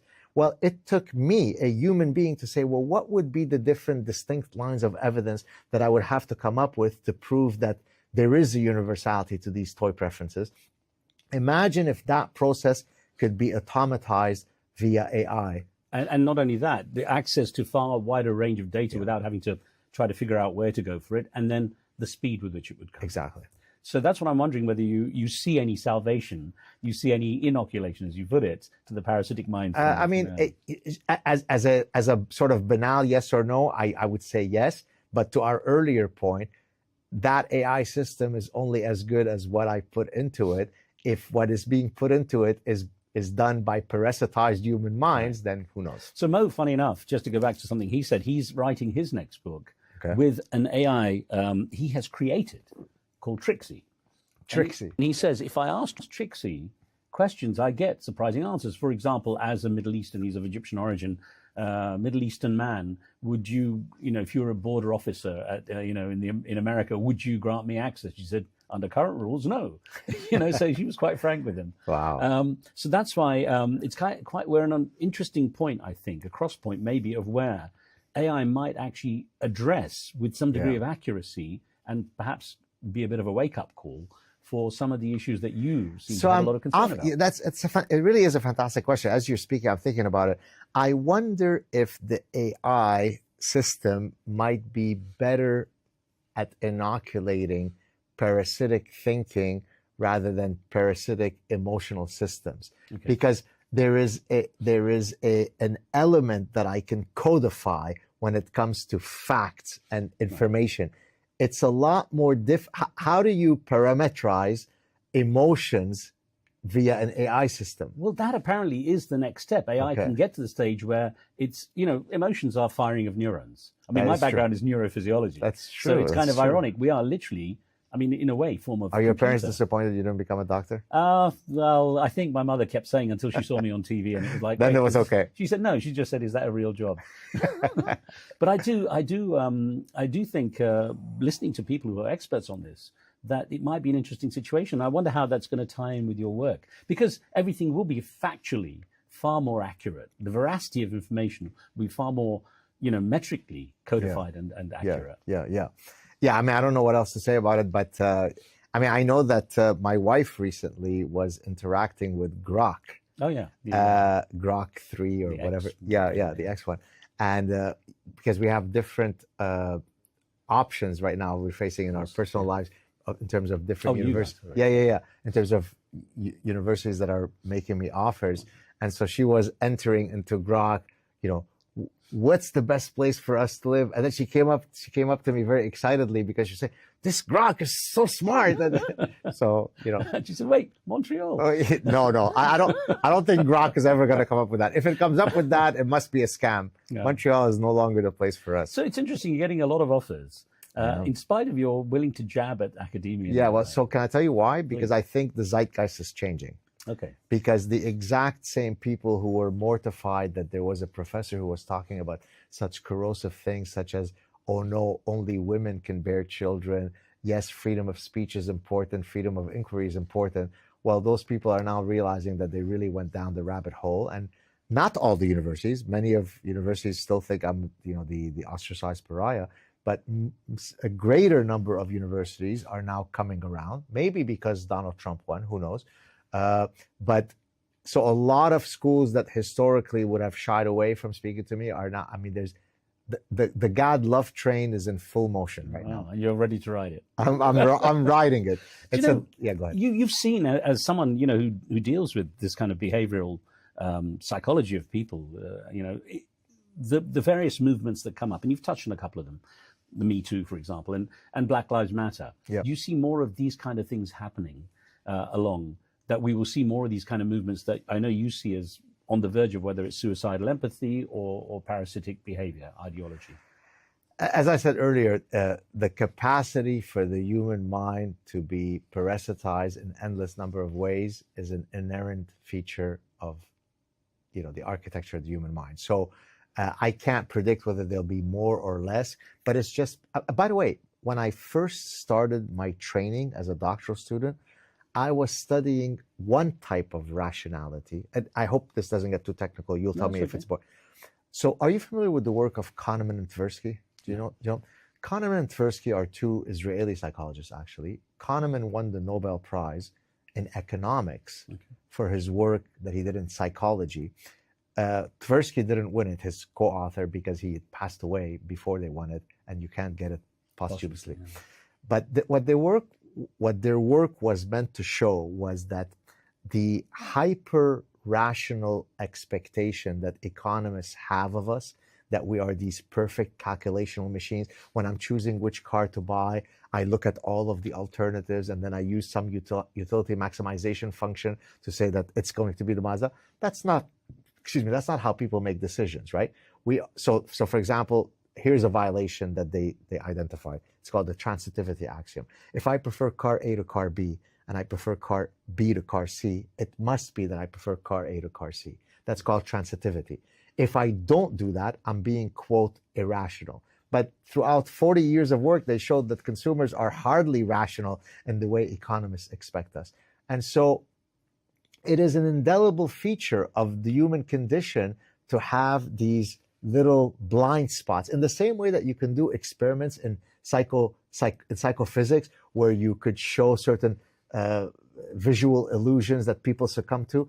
We also have these mental spots so I don't expect that moving forward we will be less likely to succumb to this. It's just part of the lacuna of the human spirit. So one of the interesting things is that we live in a very different era now from even decades ago and centuries ago. So even tying into religion, for example, word spreads so much faster. That's true. Everything gets seen so much faster. Judgments get much faster.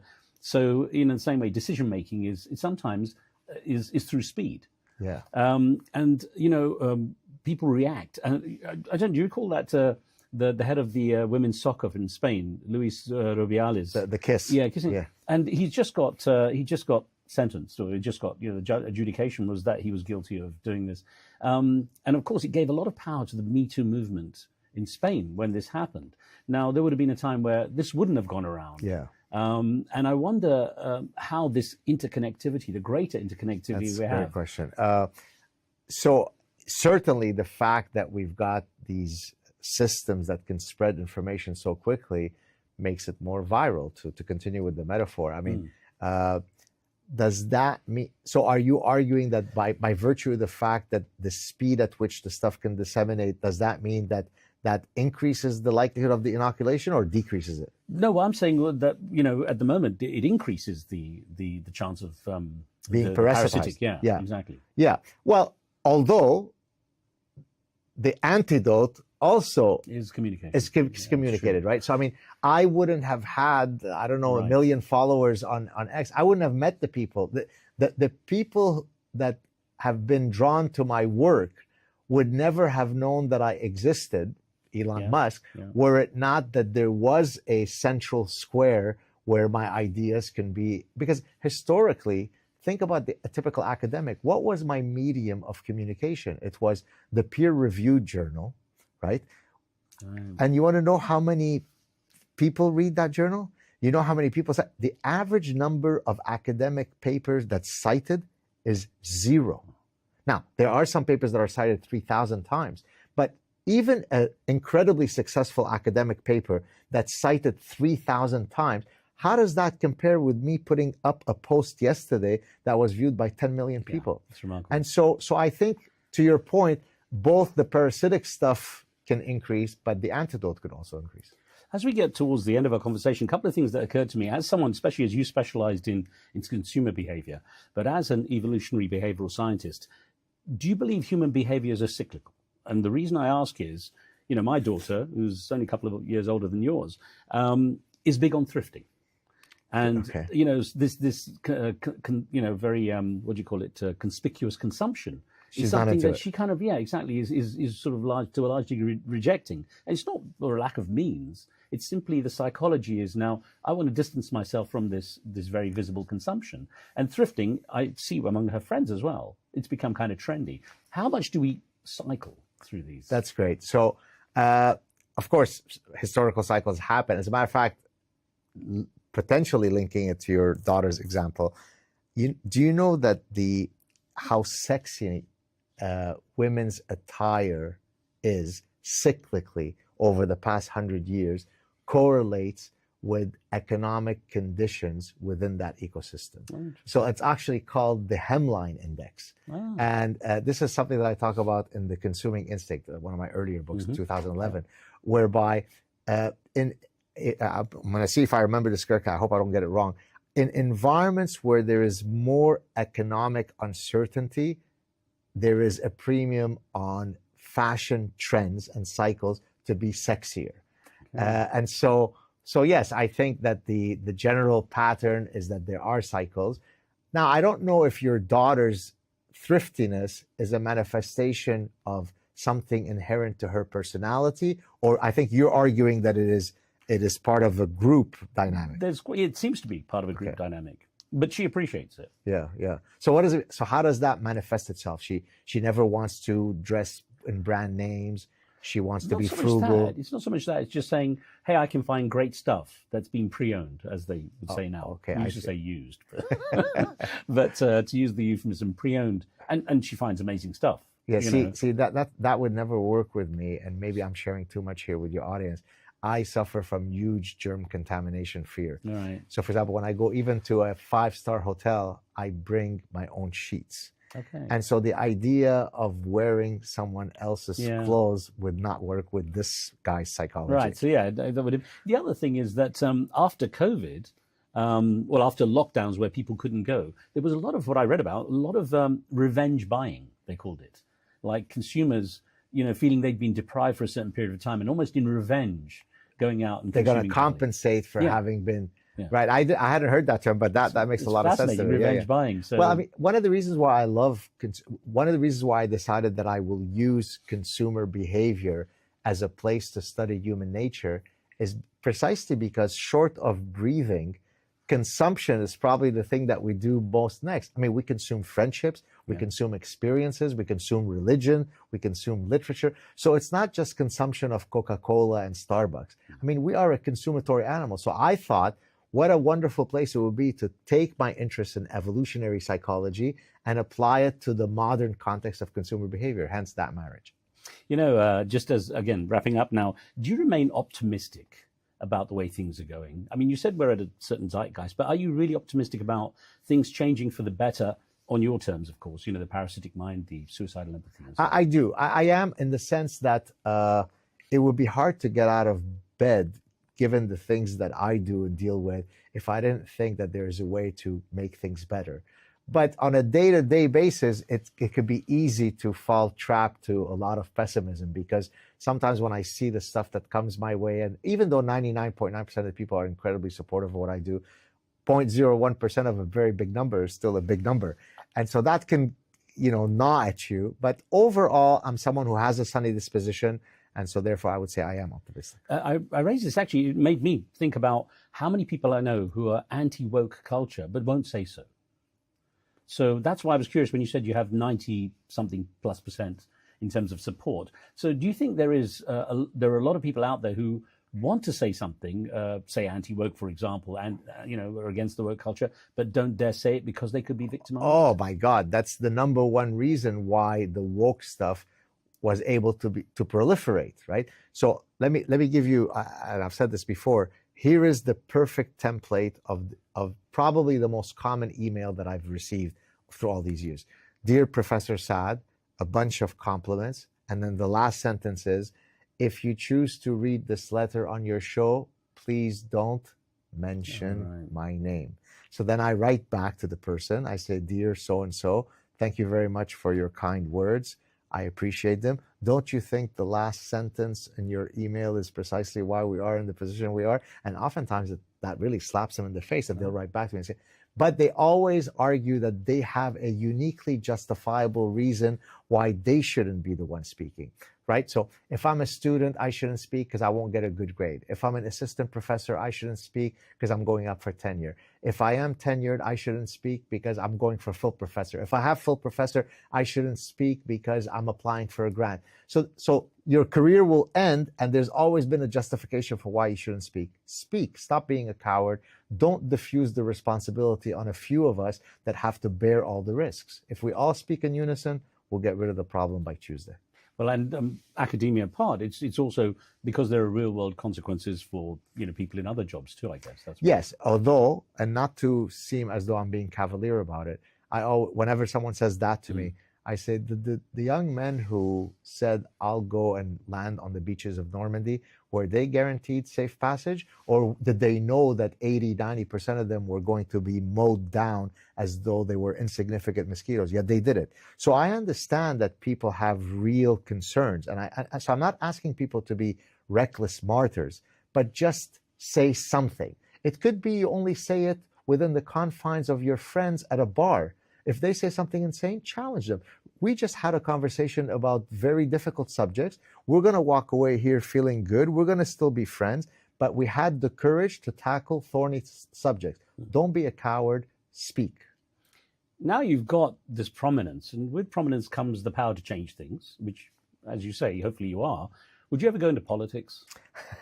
Well, two things. Number one, I'm too short for politics. I don't think so, because I'm way too honest, to our earlier point, which is politicians lie. If I fib a millimeter, I will have a bout of conscience that will debilitate me for the rest of my life. I'm worried if I'm going to jaywalk. So you want me to be a politician? I won't last for 4 minutes. Well, we prefer you out of politics than saying what you say. Thank you, sir. Professor, thank you so much. Thank you so much. That was fantastic. Thank you. Cheers.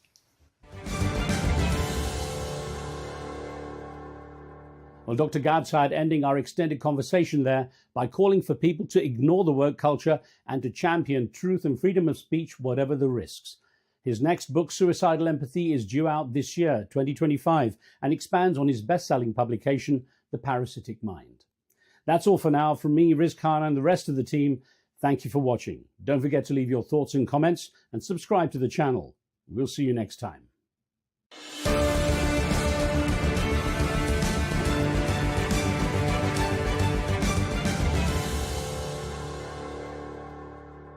At Arabiya News, we go beyond the headlines. From the latest breaking news to in-depth coverage of global events. We're not bought or sold. Nobody owns us. The loss of life, the destruction of property. The conflicts are such a terrible thing. Context and analysis to help you see the full picture. The world is in a very dangerous place. Join us on Arabiya News, It's very impressive. where knowledge meets perspective.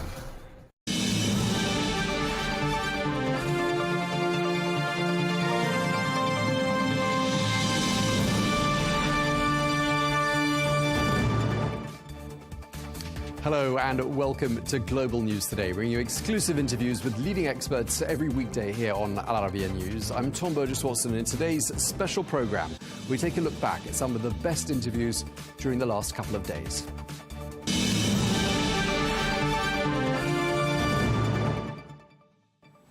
Hello and welcome to the program. We begin with the latest from President Donald Trump's address to a joint session of the US Congress last night. Well, this was his first such address since he returned to power, and he used the opportunity to declare that, quote, the American dream is unstoppable. Well, in this, the longest presidential speech to lawmakers on record, he used the 100 minutes to outline his vision for a second term. Well, President Trump said that one of his top priorities was going to be to rescue the economy. And on that note, he pledged to organize the federal government to lower costs. Well, since taking office on the 20th of January, Trump has slashed the federal workforce and cracked down on immigration. whilst imposing tariffs on some of America's biggest trade partners. Well, let's take a listen now to some of the highlights from that address. America is back.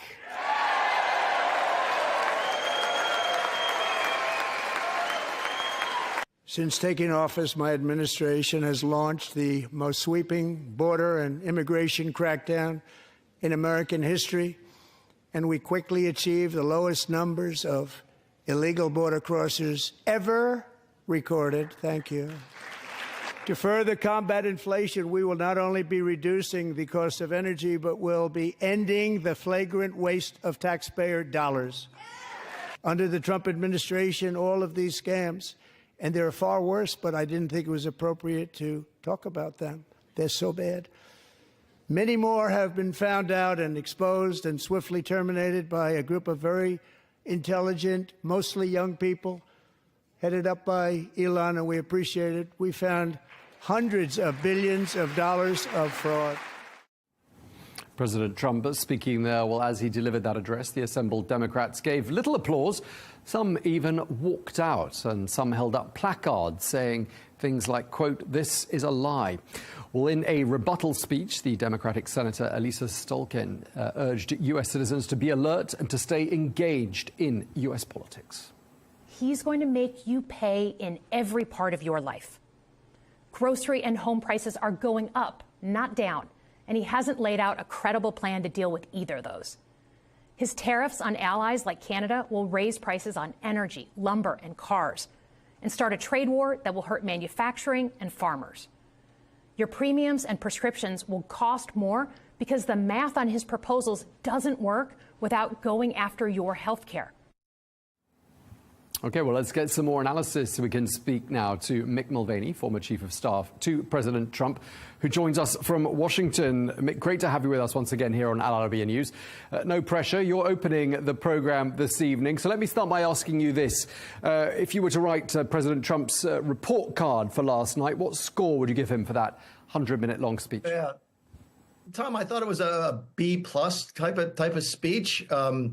First of all, as someone who has to watch the speech for work, I do media here and, of course, overseas with you folks. I had to stay up and watch the whole thing. 2 hours is a really, really long speech. We're hearing some indications this morning that it might be the longest joint address of Congress in history. So that's a little bit tongue-in-cheek, but I prefer less is more type of speeches. I thought he did a decent job of handling the heckling early on. I thought he did a good job of addressing the domestic issues.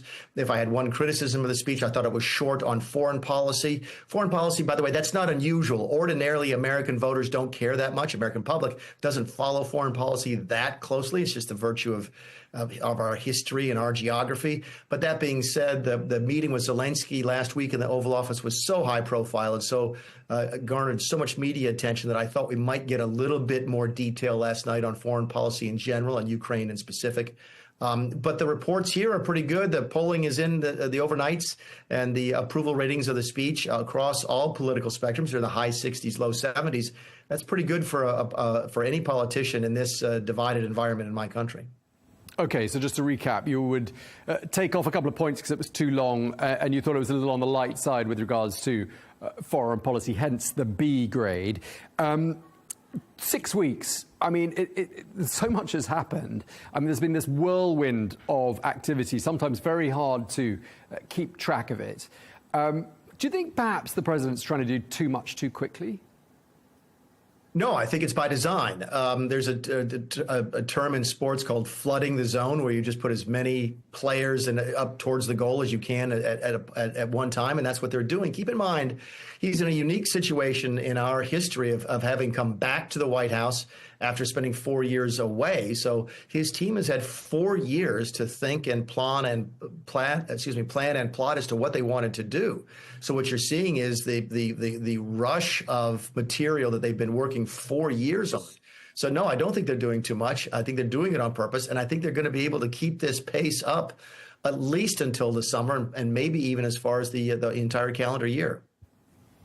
Let's just talk about the Democrats. I don't know if you watched the rebuttal speech, which presumably came afterwards. In that speech, the Senator Stolkin referenced to Ronald Reagan and his efforts during the Cold War. I think she said words to the effect she would have rather had President Reagan around during those days than she would have liked to have President Trump had he been on the political scene in those days. I mean, what was she getting at, do you think? Yeah, look, I know Elise. I like Elise. She's a very talented, very, very bright lady. And it was a decent speech. Keep in mind, no one's talking about the speech, which means she did a good job. Ordinarily, that is the graveyard of American politicians, that people seem to fail in that response position. There's a long list of politicians whose careers have ended because of that speech. And she didn't fall into that. She did a nice job and gave a basically unremarkable speech. I would give her the same advice about Ronald Reagan as I gave to Mike Pence, who's a good friend of mine, who, when he ran for president this past cycle, would talk about Ronald Reagan all the time. I'm 57 years old, and I was too young to vote for Ronald Reagan. Talking to Ronald Reagan and talking about Ronald Reagan today is like talking about Herbert Hoover in the 1920s. No one knows who he is anymore. So I think it's intellectually very interesting. I think the media pays attention. Folks like me who do this for a living pay attention. But I'm not sure those types of messages land with the folks that you're trying to speak to. Quite interesting to watch the audience there. I mean, at various points, Republicans got up and gave their approval, their thumbs up to what the president was saying. The Democrats remained seated and hardly clapped at all. Very interesting to see, though, Republicans not standing up in large numbers when the president talked about tariffs. And I'm just wondering if you think that's an indication that perhaps people are a little bit uncomfortable within the party about this particular policy. Yeah, I think you're spot on that analysis. I think there's a lot of folks who are nervous about tariffs. Why? Look, what Trump is doing writ large, they're hoping will have a downward pressure on prices. But tariffs taken by themselves are an upward pressure on prices. And politicians of both parties are hearing from voters right now about how expensive things are. And even though tariffs may only increase prices in the short term, before other Trump policies can kick in to lower prices, they're going to raise prices in the short term. And that's a problem politically. Keep in mind, Donald Trump doesn't have to run for office again. In fact, Donald Trump cannot run for office again. And we won't have another presidential election here until 2028. But everybody sitting on that floor in the House of Representatives last night has to run again in about 18 months, which means that election starts in about 12 months, if not less than that. So, yeah, there's a lot of people who want to run for re-election who would love to see prices go down, and tariffs are not going to do that. Yeah, I mean, I think on the economic score, there are some complicated questions, some difficult to balance equations. I mean, consumer sentiment surveys showing that people are worried about inflation worsening. You've touched on inflation. These job cuts, we're obviously going to see the unemployment rate, certainly in the DC area and probably in other parts of the country as well, going up. Demand is going to come down for US products with reciprocal tariffs. And then the president wants to balance the federal budget and at the same time enact sweeping tax cuts. I mean, something here doesn't completely add up, does it? Oh, no, but it never does in politics. I mean, you show me a politician who knows how to count. I mean, that is the rare thing. And voters don't really count that much. That's how you get $36 trillion in debt. No, look, they're not going to balance the budget, period, end of story. It's never, ever going to happen. I was the budget director for Donald Trump in the first term. The budget I wrote in 2017, which is now 8 years ago, was the last one that showed any pathway towards real balancing. It's not going to happen. So, yeah, there's a lot of crosstalk. There's a lot of things that are not reconcilable, which is why, again, go back to your original point. So many of those politicians were sort of slow to cheer tariffs because that's real. Talk of balancing budgets and so forth, that's sort of pie in the sky. Talk about what the price of eggs is, and Trump did mention that last night. That's absolutely real. I don't worry too much about the job cuts in the government sort of impacting the unemployment rate. I think if they could fire 20,000 people, that's going to be a lot. In a good month in this country, we create about 200,000 new jobs. So that's a small number. That's not going to affect the macroeconomic sort of arc of the country. But the tariffs are real. We import $3.8 trillion worth of goods here every single year. And a 10% tariff is a $380 billion price increase for the American consumer. And that's a real number. Sure. Well, we'll be talking more about the economy later in the year when, of course, the national debt ceiling has to be raised once again. Otherwise, there'll be a catastrophic default. But let's move on to foreign policy, that little touched on area of the speech that you identified right at the beginning. I mean, world leaders, the whole world would have been watching very closely, listening very closely. Overall, what is the message you think this new administration is sending out to the rest of the world? I think it's very similar to what it was in the first term. I thought one of the best lines that Donald Trump used in the first term was "America first doesn't mean America alone." Yes, he is looking to reset the relationships with a bunch of different countries and regions. I think it's fair to say he's skeptical about the long-term prospects of our relationship with Europe, that he sees Europe moving in a different direction than he sees America moving. By the way, I put the UK in sort of a middle ground between those two things. The ties between those two countries are so strong that I don't consider, of course, they're not part of Europe, I guess technically anymore, geographically they are, but that you're seeing him review sort of the relationships that we have. Doesn't mean we're going to drop out of NATO. It just means that he's going to look differently at Russia, differently at China, differently at India, differently at our alliances in Asia. I think he thinks now that Australia and Japan are better and more reliable allies right now than, say, France and Germany are. So that is real. It doesn't mean you're going isolationist, and I know that gets pitched that way often overseas, but it means that the relationships will be different. He wants to be much closer to countries in the GCC, I think, than previous administrations do. So it's a different sort of world. It's not a Cold War aligned world anymore, and that is, I wish he had put some more flesh on that bone last night. Just as we wrap up, Mick, let's look back at these last 6 weeks of the second Trump administration. What stands out for you? What would you say are the most memorable moments? And do you think there's one in there that's a memory for the history books, or is it too soon?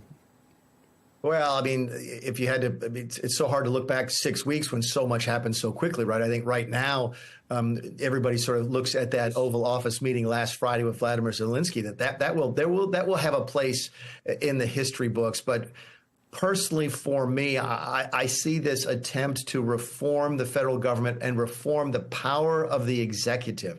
Keep in mind, under our system of separation of powers, you have the legislature, you have the executive, you have the judiciary, and there's always a tension between those three. It has been from the very beginning. Donald Trump is talking about not spending money that Congress tells him to spend. The first president who made that argument was Thomas Jefferson in 1800. So this tension is real. But every 100 years or so, it looks like we have a reset on the balance of power between the branches. FDR really was the one who sort of established the social welfare state in this country, and the government as the implementer of that. And is Donald Trump trying to reset that? I know that's sort of esoteric. I know that's very sort of 30,000 feet, but I see that as the general trend of this administration, and I think that's the most interesting thing in the macro that we've seen in the first 6 weeks. Although it's hard to when you look at the micro level day by day, the Zelenskyy meeting last Friday will be one they talk about for a long time. I think they probably will. Thank you very much indeed. Always a pleasure talking to you, Mick Mulvaney. Thanks again. Thanks, Tom. Well, for more analysis, we can speak now to Sam Nunberg, former advisor to President Trump, who joins us now from Washington as well. Sam, great to have you with us as well. 6 weeks in, the president declaring America is back. Is it a little early to be saying that, do you think? Well, substantively it isn't, and also he has to do that obviously for political reasons. That speech was masterful last night. When you look at the reviews, I have to tell you personally that when I heard that the speech in advance was going to be over 2 hours or around 2 hours, I rolled my eyes. Famously, for your audience to understand, Bill Clinton gave a State of the Union speech, which was panned as one of the worst speeches ever because he went too long. Now, when we talk about America's success, what he has done, and he has been able to do through executive orders and obviously through the power of his presidency and personality, is undo immediately failures of Biden, particularly when you look at border enforcement. Illegal immigrants crossings have dramatically dropped to the point that they're the lowest even during his presidency. when you look at what he's been able to do in terms of taking away the red tape, the bureaucracy of government, he has the power through executive orders, and he's been able to cut regulations, particularly on the energy industry. And then going into the culture, and culture is policy, culture is politics now in the United States. He's been able to undo DEI policies across the federal government, and he's also been able to, as I believe it is, respect women in sports by making sure that that males are not able to compete in women's sports. When you look at last night, though, one thing that I was shocked about is normally when any president speaks, you can even look at Biden's State of the Unions and address to Congress, you will have Republicans clapping on certain issues. What I saw last night, I have never seen in terms of the Democrats, particularly a congressman from Texas having to be escorted out. I'm 43 years old. I've been watching these speeches since I'm 5. That has never happened during my lifetime. And you saw that they were really having an open debate and or being raucous against him. What I would say, though, too, is his presidency, and this is one thing that I said in my last interview, I can't believe the way it's able to move so quickly and dramatically. When you look at his showdown with Zelenskyy in the Oval Office last Friday, and subsequently before his address to Congress, Zelenskyy issues a statement. It looks like the mineral deal with the United States will be closing. When you look at what he's been able to do in the Middle East, in terms of he has really put the screws back on Iran while looking at a diplomatic track with Russia and vis-a-vis Hamas in Israel. Obviously, we don't know what the developments will be there in terms of Israel re-engaging a kinetic activity within Gaza. But we have seen that dramatic, I think, improvements, and you don't have to believe me, the American people voted for this, have been happening. All right, Sam, you raised lots of points there. We were just speaking to Mick Mulvaney, a former chief of staff to President Trump, before we crossed to you, asked him for a scorecard. He gave President Trump a B+, I think, said it was a bit on the long side and a little light on foreign policy. Do you concur, or would you be a bit more generous? Well, I'm a speechwriter, and I work in politics. And before I give you my grade, which is an A-, you have to see that he had personal, he had policy, he had political, and then he ended it with a theme. And that was quite clear. Plus, you know, this goes into Donald Trump's personality and the way he's able to present. And the fact that he was going back and forth with the Democrats was something that was unique, that hasn't been seen, and certainly wasn't seen in the previous 4 addresses to Congress under Joe Biden. So I thought that this was one of the best speeches I've seen. His speech writers are excellent. You could tell from the draft that he received what he then put input.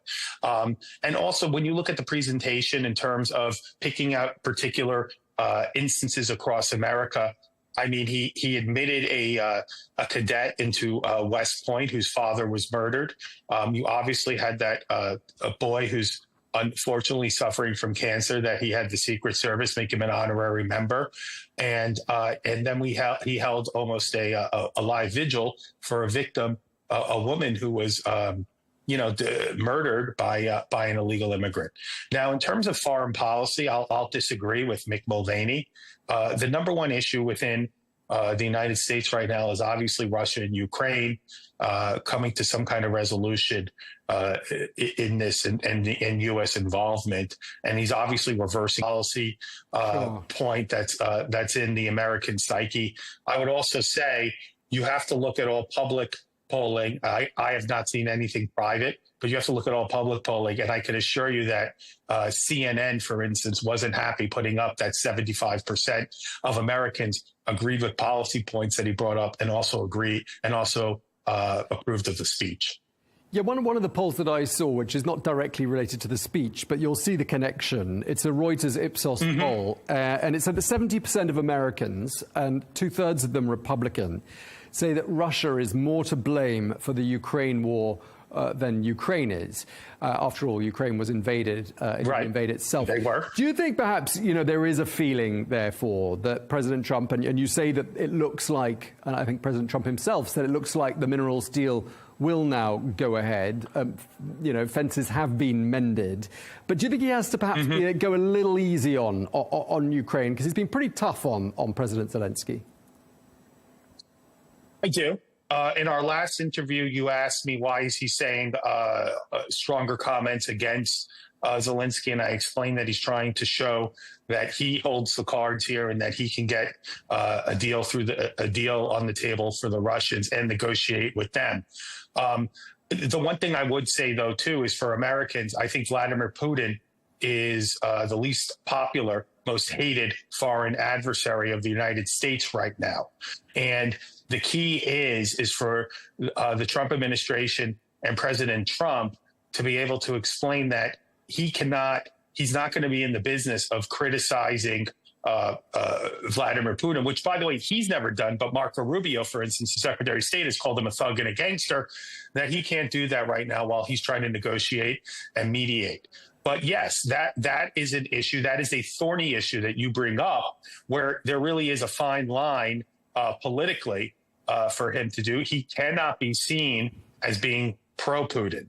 He cannot be seen as being pro-Putin. So he should be saying more publicly, that we're negotiating from a point of strength, but he will verify. He will, trust but verify, and things along those lines. But yes, I would agree with you that this could be a problem for him. It could be problematic going forward. All right, Sam, just lastly, and we'll have to be quite brief. Yes, sir. One of the descriptions I've been given of the Trump administration, I'd like to get your thoughts on this, is that President Trump and his team are a team of disruptors. This is what the country needs, a full audit and some spring cleaning, perhaps a deep clean. Is that roughly how you see things? Look, disruption, that's a term that's used in finance. That's a term particularly used in tech finance, obviously. It's a term being used with AI. What I would say is that what they have to be able to continue to communicate to the American people is that this is about waste, fraud, and abuse, and point out examples within that. And I do think that DOGE itself, I support it, but we need to be they should be a little more careful in terms of when they're presenting certain findings, that they have to make sure that they are completely accurate. But I would tell you that, for instance, the American people do support cutting USAID and reforming it. All right. Well, thank you very much. Great speaking to you once again, Sam Nunberg. Thank you. Really appreciate it.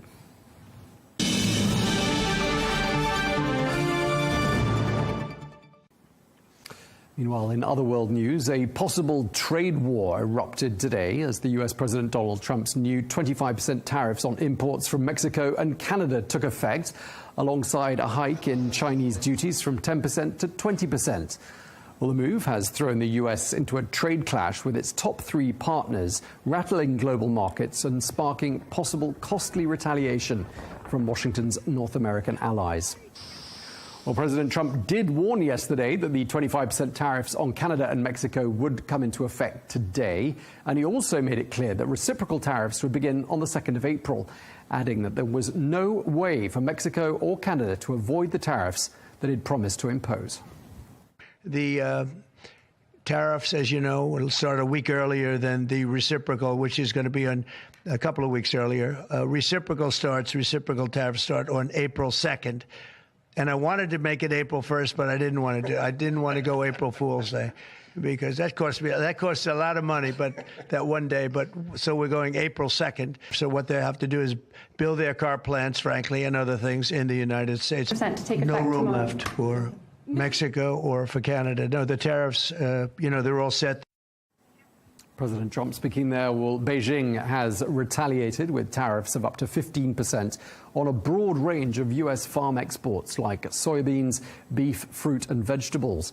It's also added some 24 more U.S. companies to its list of those facing export controls and other restrictions. Meanwhile, Canada announced it would impose tariffs on more than $100 billion worth of American goods over the next 21 days. Let's be clear. If Trump is imposing tariffs, we're ready. We are ready with $155 billion worth of tariffs. and we're ready with the first tranche of tariffs, which is $30 billion. Well, let's get more analysis. We can speak now to Ambassador John Verino, who is the former Deputy U.S. Trade Representative and former U.S. Assistant Secretary of Defense, who joins us now from Washington. Thank you very much indeed for taking the time to speak to us. President Trump said last month that these tariffs are a big deal and the beginning of making America rich again. In your view, are these tariffs the right way to go?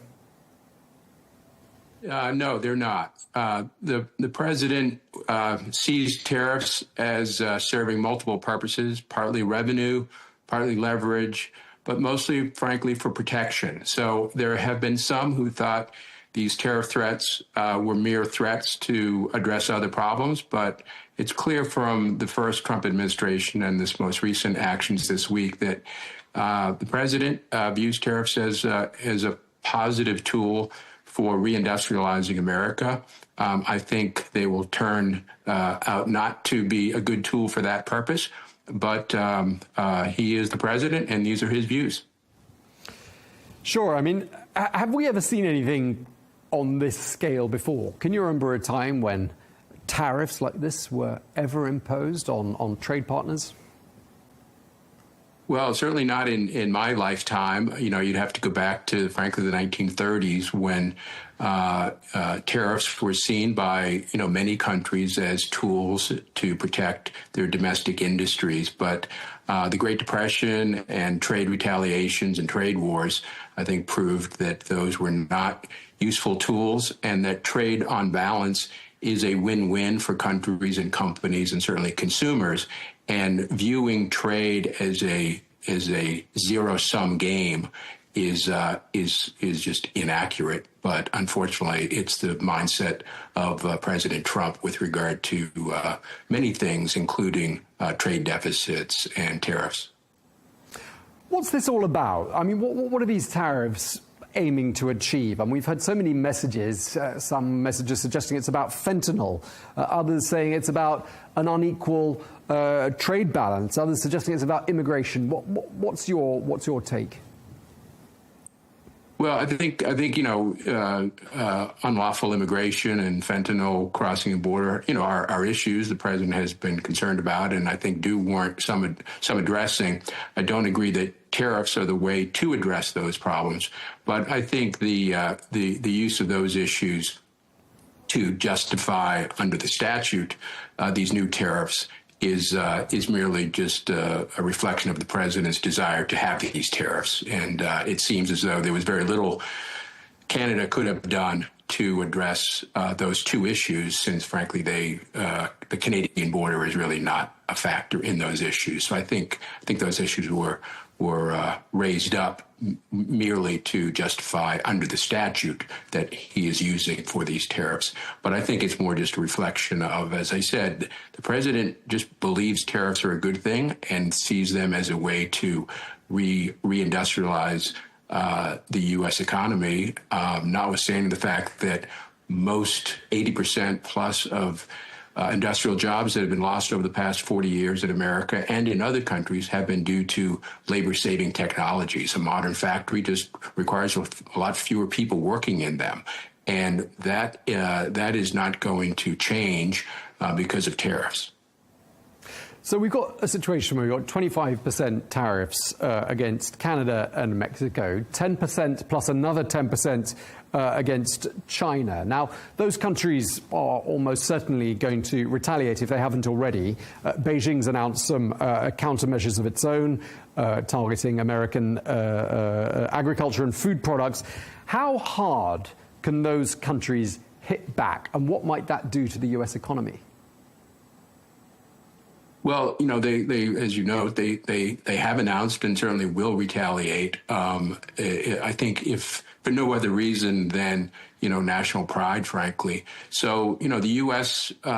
Is the world's largest market economy. So, losing access or having access to the U.S. market impaired through tariffs is a big economic hit to those countries. But it will be a hit for U.S. consumers as well. and farmers, and you're going to start to see that emerge over the next few weeks. So those other countries don't, certainly Canada doesn't have the leverage that the U.S. has. It's a much smaller market, but they will take actions that will hurt U.S. consumers. And overall, I suspect we will see inflation reemerge, which is ironic since so much of our election was about inflation and President Trump's commitment to address inflation. Certainly these tariffs are not going to help in that effort. Now, back in November when we last spoke, I asked you if we were on the verge of a full-blown trade war, and you suggested it was perhaps a bit too early to tell. 3 or 4 months later, what's your current assessment? Well, I would say we're much closer to such a scenario now. As I said back in November, there was still, some question in some people's minds whether these tariff threats with regard to Canada and Mexico and other threats, frankly, are mere leverage tools for negotiating better terms of trade. But I don't think I think enough time has passed and actions have been taken by the president that suggest that these aren't just threats. The president believes that tariffs are good for America. He announced also this week plans to impose tariffs on agricultural products in April and suggests that that's good for American farmers. And we'll see if they agree. I suspect they won't, because they will be retaliated against, as we saw in the first Trump administration, where effectively the U.S. soybean market to China was lost. And I suspect we're going to see further examples of that, not to mention the negative impact on U.S. consumers. And there's a lot more people who eat food than grow food. Sure, so there's going to be quite a bit of pain, it would appear, in many different places as a result of these decisions. But could there be another outcome, which is more dialogue and perhaps a solution? I mean, is that a long way off, do you think?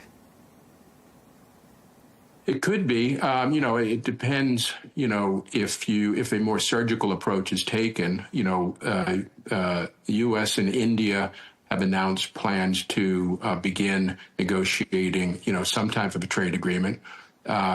India is one of those countries that has, relatively high tariffs. So I think that addressing that and using access to the U.S. market by India, I think is good leverage and necessary leverage to address some of those high barriers that India has relative to U.S. barriers for Indian products. So as a surgical matter, I think, these threats and use of tariffs can be a good thing.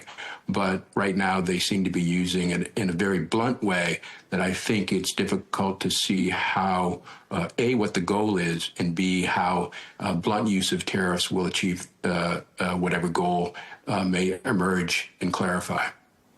Just as an extension of that point, I mean, are there ever any winners in a trade war? And I'm thinking about perhaps countries that are slightly on the periphery of the trade war that aren't directly affected. Do they tend to benefit?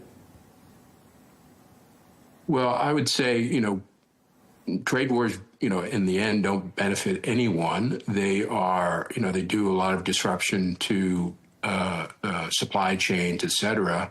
And consumers and producers arrangements are in place for a reason, because they make economic sense. And to the extent that governments step in through tariffs or other measures to disrupt those relationships, then almost by definition that is suboptimal. So I don't think this will be good long term. We'll see what the future brings, but I really don't think this is going to end well. If we're going to continue to see an escalation of tariffs. Now we have tariffs now on Chinese products, many of them, close to 50%. We have tariffs on our, closest allies and neighbors now of 25%. So I don't see this going well. But I think eventually the folly of these massive tariffs will reveal themselves, and there'll be a course correction. That is my hope, at least. And just lastly, Ambassador Verino, just to sort of wrap up this conversation, Warren Buffett of Berkshire Hathaway fame has said, quote, tariffs are an act of war. He's talked about their inflationary impact, suggesting that consumers face higher prices as a result. He says the tooth fairy doesn't pay for those price increases. Just tell us, what does all of this mean for consumers generally? Well, it means once again that Warren Buffett is a wealthy man for a reason. He's very smart, and he's correct that these tariffs are paid by someone in a very narrow sense on a particular product, depending on the particular market and leverage between buyer and seller. They can be, borne. The burdens of those tariffs can be borne more by the selling country than the buying country, but for the most part, ultimately, they're borne by U.S. consumers. These tariffs will be, and that will, I think, reveal itself in time. And I suspect there will be some kind of course correction, or at least certainly that is my hope. All right. Thank you very much indeed for your time, Ambassador John Verino. Thanks again. Great. Thank you. Well, for a Canadian perspective, we can speak now to Professor Moshe Lander, an economics expert at Concordia University in Montreal. Professor, great to have you with us. These tariffs weren't a massive surprise, were they? Is Canada ready for them? Well, Canada says it is. I'm not sure that they actually are. It's been 30 years that we've had a free trade agreement with the U.S. and with Mexico, and our free trade agreement with the U.S. goes back even further still. Tariffs have only been used as retaliatory measures for violating the agreement, but not as a blanket way that nobody has done anything wrong and let's just hit them where it hurts. So we'll find announcements coming later today from the Canadian government as to what they plan to do to retaliate. But I have a feeling that two wrongs are not going to make a right here. This is just going to make a messy situation messier. Okay, I was going to ask you about the impact. I mean, what is the impact going to be, the immediate impact of these tariffs on the Canadian economy? So for the Canadian economy, anything that has a short shelf life, like fruits and vegetables, we're probably going to see jumps in prices right away because they're going to be subject to tariffs. Anything that has a very integrated supply chain, which is very common with the U.S., like in our auto sector, a car can pass back and forth across the border multiple times. Every one of those times it passes back and forth, it's going to be subject to the tariff and the counter tariff. You could easily see that production starts shutting down on manufactured goods. And that means then that people are going to be laid off, and whether they're laid off temporarily or fired permanently, and whether businesses decide that they're going to just shut up operations and move towards the U.S. These are going to be decisions that start coming in quick order based on how much inventory they have and how long they can withstand the tariffs when they're in place. We've heard from the Canadian Prime Minister Justin Trudeau saying, quote, tariffs will disrupt what's been an incredibly successful trading relationship. In terms of retaliation, what can we expect? Not much. I think that it's more political than it is economics driven. The amount of goods and services that we import from the U.S. is around $500 billion a year, but the U.S. economy is around $30 trillion a year. So even if we stopped every single import from the U.S. to teach them a lesson, we're talking about $1.50 out of every $100 worth of economic activity. If you had $100 in your pocket and $1.50 went missing, you might be upset for a little bit, but you still have the $100. I don't know how much sleep you're going to lose. I don't know how much you're going to rethink your life's philosophy and your outlook. I don't know that we're going to be able to hit the U.S. in any meaningful way that's going to make them reconsider what they've done to their closest trading partner and their biggest ally. Yes, but if you acted collectively with the other countries that have been affected, and there's quite a lot of them, I mean, that would have quite a serious retaliatory effect, wouldn't it? It could, but of course, the last 80 years of more liberalized trade has been that the U.S. has been essentially the global police officer that's dangled in front of any recalcitrant countries. If you're willing to open up to trade, we can offer you access to one of the biggest and richest markets in the world. If they're now pulling up the drawbridge saying, thanks, we don't want to do this, and we're seeing this across a whole bunch of other policies where they're just kind of looking inward, then does that incentivize everybody else to say, all right, well, if they're going to do it, we're going to do it too. So there is the potential here that, yes, we could group together and try and take aim at the U.S., but I don't know that even there's the desire to do it if all it's going to do is escalate problems for each of those individual countries. How strong that coalition is going to be is probably in doubt. We've heard from the Canadian Chamber of Commerce CEO Candice Lang saying that, quote, today's reckless decision by the US administration is forcing Canada and the United States towards recessions. So she seems to think it's both countries will be forced into recessions, job losses, and in short, she said, economic disaster. What's the sort of general public reaction to this news there in Canada? In Canada, I don't think we've ever seen such unity among Canadians, whether it's wanting to boycott U.S. goods, acts of patriotism. Hockey over here is, of course, our big sport, and we had a recent competition with the Americans where we've taken to booing their national anthem. And when the Canadian team won, it was a level of pride that we haven't seen in the country in a long time. Even the separatist province of Quebec is now feeling a very tight part of Canada right now. So how long that lasts is going to be determined, I guess, by how resilient our economy is. But the CEO was correct there that if the country tips into recession, is it going to be that every region starts to try and defend its own interests rather than hold together as Team Canada? And of course, in Canada, our politics are a little messy right now. Prime Minister that you mentioned is going to be stepping down in the next couple of weeks, and the person that replaces him is probably going to call an election about 6 weeks after that. So we could have an entirely new government by the summer, and how they're going to relate to the U.S. administration is still a little bit in doubt as well. Okay, so what about the idea of becoming the 51st state of the United States? Is that the way people are seeing things heading? There's no chance of that happening. So beyond the fact that it's just a ridiculous notion coming out of the president's mouth, he's not even considering what would be involved in doing it. Short of an actual military invasion, each of the 10 provinces in Canada and our 3 territories would have to vote to essentially dissolve the Canadian Confederation. And then the U.S. would have to vote to accept Canada as its 51st state. Puerto Rico has been hanging on for decades with the idea of statehood dangling there, and yet there seems to be no impetus to make that happen. I don't know that the Americans would even want Canada, because Canada tends to lean a little left of center, which means that our natural inclination would be to vote Democrat, and that would probably compromise a lot of the administration's power that they've accumulated in the House and the Senate, in the judiciary, and even in the White House, if all of a sudden they have 40 million people who are probably inclined not to vote for the current administration. Okay, so we've covered lots of different scenarios.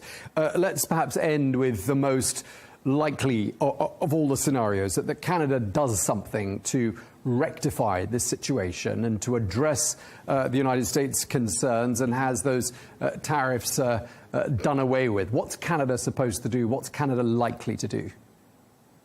So I think what's going to happen is that in 2026, there was supposed to be a revisiting of the free trade agreement that exists in North America. I think the likeliest outcome here is that we're going to address the president's initial concerns, which was fentanyl and immigrants crossing the northern border. He might want us to increase our defense spending a little bit more to meet NATO requirements of 2% of GDP, maybe a little bit of opening up the Canadian market to American farmers, to American banks, to American telecoms. And then it's going to be to advance that revisiting from 2026 into the middle to late 2025. And at that point, then everything's on the table for whether we continue with the agreement or whether we start creating carve-outs for various industries. I think that's what the president has wanted all along. It's the only thing that he's been consistent on for 40 years in the public eye is a distaste for trade. So let's put that on the table then and see what exactly he wants. And then Canada has to decide how important is that relationship with the U.S., even if it's in a reduced form as opposed to no form. Okay, well, it's been great speaking to you. Thank you very much indeed for your time. Professor Moshlander at Concordia University of Montreal. Thanks again. Thank you.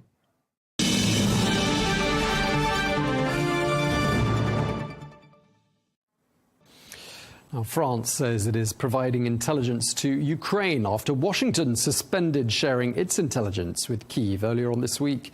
The CIA Director John Ratcliffe says the United States paused intelligence sharing with Ukraine after a dramatic breakdown in relations between Kyiv and the White House. Well, US intelligence is vital for Ukraine to track Russian troop movements and select targets. Well, the United States has shared intel with Ukraine since the early stages of Russia's full-scale invasion in 2022. Well, European leaders, including the Ukrainian President Volodymyr Zelenskyy, have been holding talks in Brussels to discuss ramping up defense spending and reaffirming support for Ukraine. Well, their meeting comes after Trump's suspension of military aid to Kyiv fueled concerns that the EU can no longer rely on the United States. Well, according to NATO, Washington provided more than 40% of military aid to Ukraine last year. Well, today the British government said it had struck a deal with the defence tech company to allow Ukrainian armed forces to use more advanced attack drones in the Black Sea. The Ministry of Defence said that the contracts, totalling some $38 million, will result in Anduril UK supplying drones to Ukraine. Well, the United Kingdom has already provided more than 10,000 drones to Ukraine's armed forces, which it uses to detect advances by Russian forces. Well, for more analysis, we can speak now to Malcolm Nance, a former US intelligence officer who joins us from New York. Thank you so much for taking the time to speak to us, Malcolm. I mean, it's been a hugely eventful week or so on the Ukrainian sort of diplomatic front. I mean, some quite old issues here, I mean, dating back to really the Cold War, but we're seeing a brand new approach from the Trump administration. Do you think we should applaud that? Well, you certainly shouldn't applaud that. I mean, what you're seeing is an approach from the Trump administration that goes back to Donald Trump's early days in 1988, when he was very much charmed by the Soviet Union, visited there, and then in the 2000s wanted to build a Trump Tower in Moscow, and somehow seized Russia and its dictator, Vladimir Putin, as someone to be admired. This is not just an administration change from the last 4 weeks. This is a change that is 249 years old, where America is turning away from democracy and towards authoritarianism. So it doesn't sound like you think anything good is going to come out of this rapprochement. No, and you know, I know a lot of people who know Donald Trump personally, have known him for decades, including his lawyer, Michael Cohen. This is not hardball as usual. Going up in there and then making absolutist demands and expecting to get 50%. This benefits Russia only. And again, it goes to Trump's belief that Russia is an untapped gold mine of money. And that Ukraine, which he views through a completely unrealistic worldview that has nothing to do with the realities of the ground in Ukraine or what U.S. intelligence is telling him. Trump believes in a fantasy world that Ukraine is completely destroyed, its army is ready to collapse. Nothing further can be from the truth. And he's acting out in that way in an extortionate Ukraine for nothing, but it all still benefits Russia. I mean, pulling the intel on Ukraine, I mean, what are going to be the consequences of that for Ukraine on the battlefield and for this conflict as a whole? Well, it certainly doesn't blind Ukraine completely. What it does is there are two particular areas of intelligence collection which the United States has dominance on over the rest of the world. One is strategic intelligence collected through satellites in which the Russian battlefield, its logistics, its positions are all scrubbed by U.S. intelligence, and we get very pinpoint information about where their units are, where they're moving. Ukraine has that capacity as well. There's human intelligence in that part of the world. Their spies inside of Russia and in the occupied areas is second to none. But you cannot marry that up with the second part of intelligence, which is where those satellite units detect high-value Russian targets, and then that data is passed into the rockets of the high-mobility multiple rocket launch system by the stroke of a key, and you can get a unit that comes into place, and HIMARS rockets can be devastating it in a matter of minutes. That is going to take some working around, fusing French, German, civilian, and British intelligence to actually filling in for the United States. Okay, so you're saying that other countries can fill that void to a certain extent. But in the meantime, is this going to mean that basically Ukraine isn't deploying or can't deploy weapons as efficiently as it would do otherwise? And does this also mean a greater risk for Ukrainian civilians? Well, the risk for Ukrainian civilians already made itself present when Trump cut the information and broke with Ukraine. Within hours, Vladimir Putin showed his pleasure by using rockets to bombard civilian areas in the city of Kyiv, which is Volodymyr Zelensky's hometown. So they killed civilians in celebration of this. This is a brutal dictator who doesn't care one way or the other. However, the Ukrainian army is not blind. As I said, they have the capacity to send drones out to get information from civilian intelligence agencies, satellites, to contract very high quality information. The British, the French, others have satellites that will have to be retasked away from their national resources in order to fill in for the United States. So it's a short-term victory for Vladimir Putin and Vladimir Putin only. Ukraine is going to fight this battle. I was a member of the Ukrainian International Legion. I was in the Ukrainian army for almost a year, and I didn't have strategic intelligence coming from the United States. The top decision makers did. Our front on the battlefield, we used our eyes, our ears, and our drones, our ISR capacities, and we still killed Russians where they needed to be killed. I mean, obviously knowing Ukraine as well as you do, and it's great to draw on your knowledge of the country and the situation on the battlefield. How do you think events these last 6 or 7 days that have been, watched with amazement by people across the globe, how do you think they'll have been felt by people on the battlefield, Ukrainian soldiers on the battlefield? Do you think they'll be feeling, a drop in morale at this stage? I maintain connections with my battalion. I help fundraise for my battalion, the International Legion battalion. And let me tell you, they're motivated. But what they are is they're very angry at America. Look, not every piece of ammunition and equipment comes from the United States. 20% of it at the top. But, artillery tubes, various types of high caliber shells, which have advanced sensors, the multiple rocket launch system rockets, the Patriot missile system, of which Germany is giving new missiles. But the United States is shooting itself in the foot. When this war is done, when Ukraine wins, there is going to be a retooling of every army in Europe. They are using their war stocks, expending this. And what they are finding now is that you cannot trust the United States. A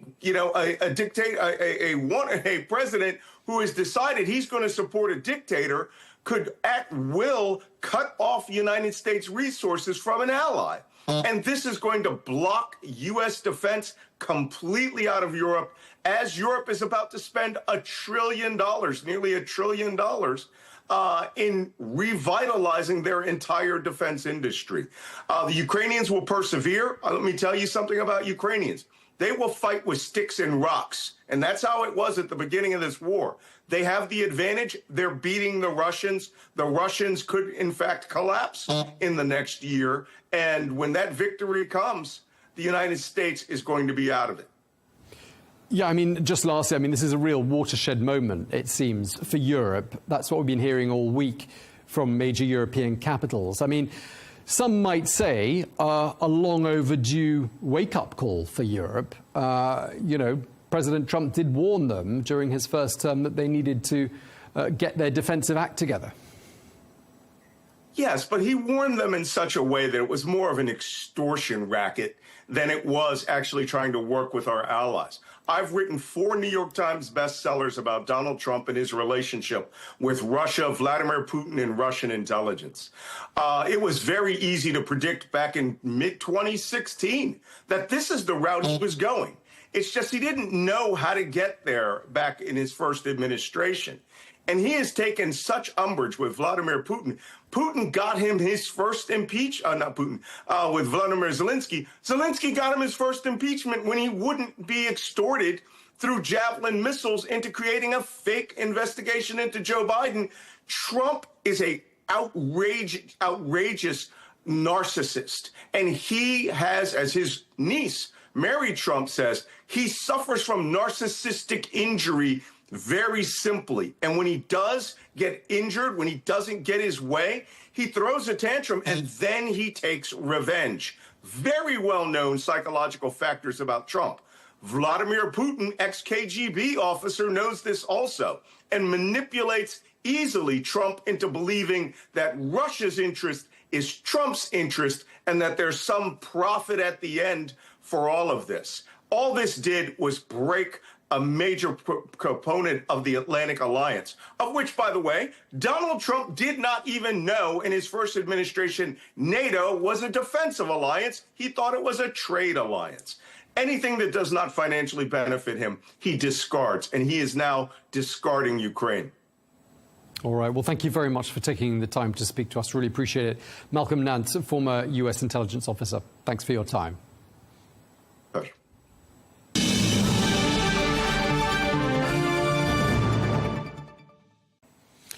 And finally, for today's programme, the US firm Firefly Aerospace has scored its first landing on the moon with a Blue Ghost spacecraft. It touched down in the Mare Crisium Basin, which is north of the moon's equator. Well, Blue Ghost has become the second privately built vehicle to land on the moon successfully. 5 nations, amongst them China, India and Japan, have made successful landings in the past. Well, Blue Ghost is expected to study the moon's surface for a period of around 2 weeks. Well, for more, we can speak now to Dr. David Whitehouse, a space expert and author of the book The Moon, a Biography, who joins us from the south of England. Thank you very much indeed for taking the time to speak to us. Blue Ghost images have been released. I just want to start by asking you what you made of them. I thought they were the most spectacular images of the lunar surface sent back since the time of the Apollo astronauts. They were beautiful, they were crisp, they were sharp. Not only does it show the shadow of the Blue Ghost lander stretching out across Mare Crisium, you can see small craterlets, you can see interesting objects in the structures in the distance. It's upright, it's in the right place, it's perfectly poised to carry out the various experiments it's going to carry out. But the pictures of it on the surface, the panorama, the sunrise, and especially the landing where you saw the lunar dust spread out as it came down in the last few meters, were just spectacular. They cannot fail to inspire anybody. That lunar exploration is interesting scientifically and spectacular to watch. Yeah, they're amazing, aren't they, those pictures? I think the resolution of photography has really helped us appreciate those kinds of pictures as well. It feels like there's a bit of a rush to the moon all of a sudden. I don't know if you think that feels like the case as well, but I mean, why do you think that is? Well, there is a rush to the moon because it's part of a few years ago when people realized that NASA, the National Space Agency of the United States, was rather slow. And could do things, but was expensive and took a long time. And along came Elon Musk with his SpaceX, which in other spheres of launching satellites and using reusable rockets showed NASA to be cumbersome. And therefore, when actually President Trump, during his first term, looked around and said, when is America going back to the moon? And NASA said, well, we might put people on the moon in 2028. Trump said, that's too late. Get on with it and do it quicker. So not only did he inspire the American Space Agency to start their initiative to put people on the moon and bring in collaborators such as Musk and Jeff Bezos, but it started a whole new ecology of smaller companies who felt that the moon was in reach of their own company and not a space agency. And the Blue Ghost lander and the Athena lander, which is going down in just over 2 hours' time down near the South Pole, are private companies. They have received very little help from outside. They've built, they've designed, they rent their equipment, their experiments on the surface of the moon, and they're doing very well indeed, as we've seen already this week. So you're saying that President Trump has, in some ways, presided over a new sort of golden age of space travel? Yes, in a sense, yes, but things, as I suppose is the case with President Trump, it's not quite that simple. He certainly did kickstart the American return to the moon during his first presidency. Perhaps that's because he anticipated a second term and wanted to be a sitting president when America went back to the moon. So he did start that ball rolling. And NASA was instructed to bring on SpaceX with Elon Musk and Blue Origin with Jeff Bezos to design a system to go to the moon. However, since then, that project called Artemis has fallen behind schedule, has cost a lot more.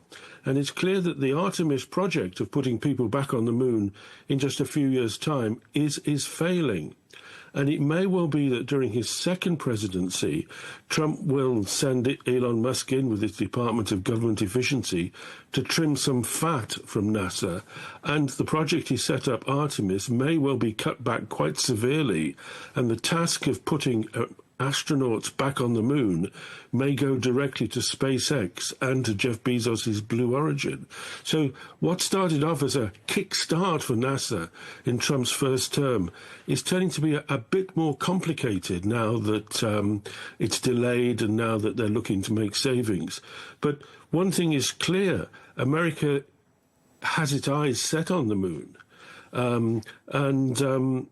Even though in the recent inauguration speech, Trump said he wanted to plant the stars and stripes on the planet Mars, the moon still is the most accessible and easy to explore object in the solar system.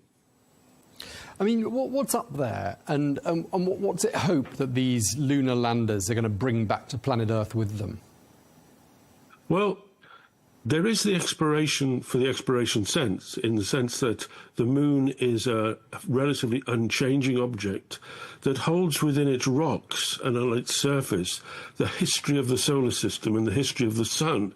So we learn a great deal about where we live and indeed about the history of the Earth by studying the surface of the moon and by understanding how it works and how it was formed. But if we want to build a moon base on the moon, and the next step is not just to go there, stay a few days and come back, but to stay for a substantial period of time, then that probably involves going to the South Pole, as this Athena lander in a few hours' time is going to do, and as other probes have done. Because in the darkness of the craters of the South Pole, there is water ice. Now, water ice is a very precious resource on the moon. Not only could you use it to have water to drink, but also it could irrigate. You could get air to breathe, oxygen to breathe. But liquid oxygen and liquid hydrogen, the constituent of water, are rocket fuel. So if you want a base on the moon, then many of these small companies are doing the ground truth research of getting down there, finding out what it's like, understanding the surface, finding out where the ice is, so that eventually, when they've gathered the data relatively cheaply with their small spacecraft, you can start planning to put a much larger spacecraft with people down near the South Pole. Right, so they can sort of refuel and then go on from there to other places in the solar system, you're saying? That's a possibility, yes. You're quoted as saying that these lunar landings could help pave the way for Mars landings. Why is this a significant step towards Mars, do you think? Well, it may well be that President Trump is going to pivot the American space effort from the moon towards Mars, because it fears that China might actually get boots on the moon before the Americans could. But certainly if you want to go to Mars, Mars is a completely different type of mission. It's a much longer mission, far more dangerous. We don't have the technology. But what you can do on the moon is practice. You can practice long-duration missions. You can practice living on the surface of a foreign body. Mars itself, like the moon, has ice below its surface. So when you understand how to extract ice and use it at the lunar poles, then you've developed some of the technology you would need to survive on the red planet. And there's two schools of thought with this. One is that you go to the moon to build a moon base, and for all the reasons you can do that, science, technology, inspiration, etc. The other is that you go to the moon to learn how to go further into the solar system, perhaps onto Mars. Some people think, and perhaps Trump might be thinking this, that perhaps it might be wise to actually have a big effort to go to Mars directly. And this is part of the uncertainty we've seen in not only in the space program, but in many other areas of American administration over the past few months. How far off is a Mars landing, in your opinion? Well, actually, the first person to walk on Mars is already among us. They're probably about 20, 25 years old, studying engineering or science, and they could come from many different countries. They're already among us. They don't know it yet. They haven't signed up because the first trip to Mars is probably about 10 years away, 15 years away or so, the mid to the late 2030s. It'll probably be a precursor mission of actually going to Mars, flying around and not landing, because that is a very difficult thing to land on Mars. It's the most difficult landing in the solar system. And if you don't understand how your crew fared on a one-year flight to Mars, you wouldn't want to put them through the stress of what would be a great difficult task. So it may well be that the first crew to go to Mars will go there and fly around it and come back and leave the landing for the subsequent crew, who will take advantage of all the data that's been gained from the way the first crew were able to live and survive in space. Because, you know, make no mistake about it, living and surviving on the transit between the Earth and Mars will be very difficult indeed.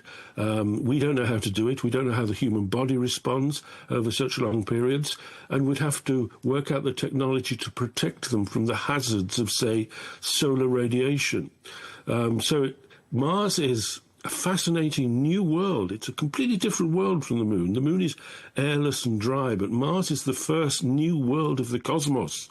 It has canyons, it has craters, it has mountain ranges, it has deserts with shifting sand dunes, it has morning mist, it has clouds, it has moisture on the surface.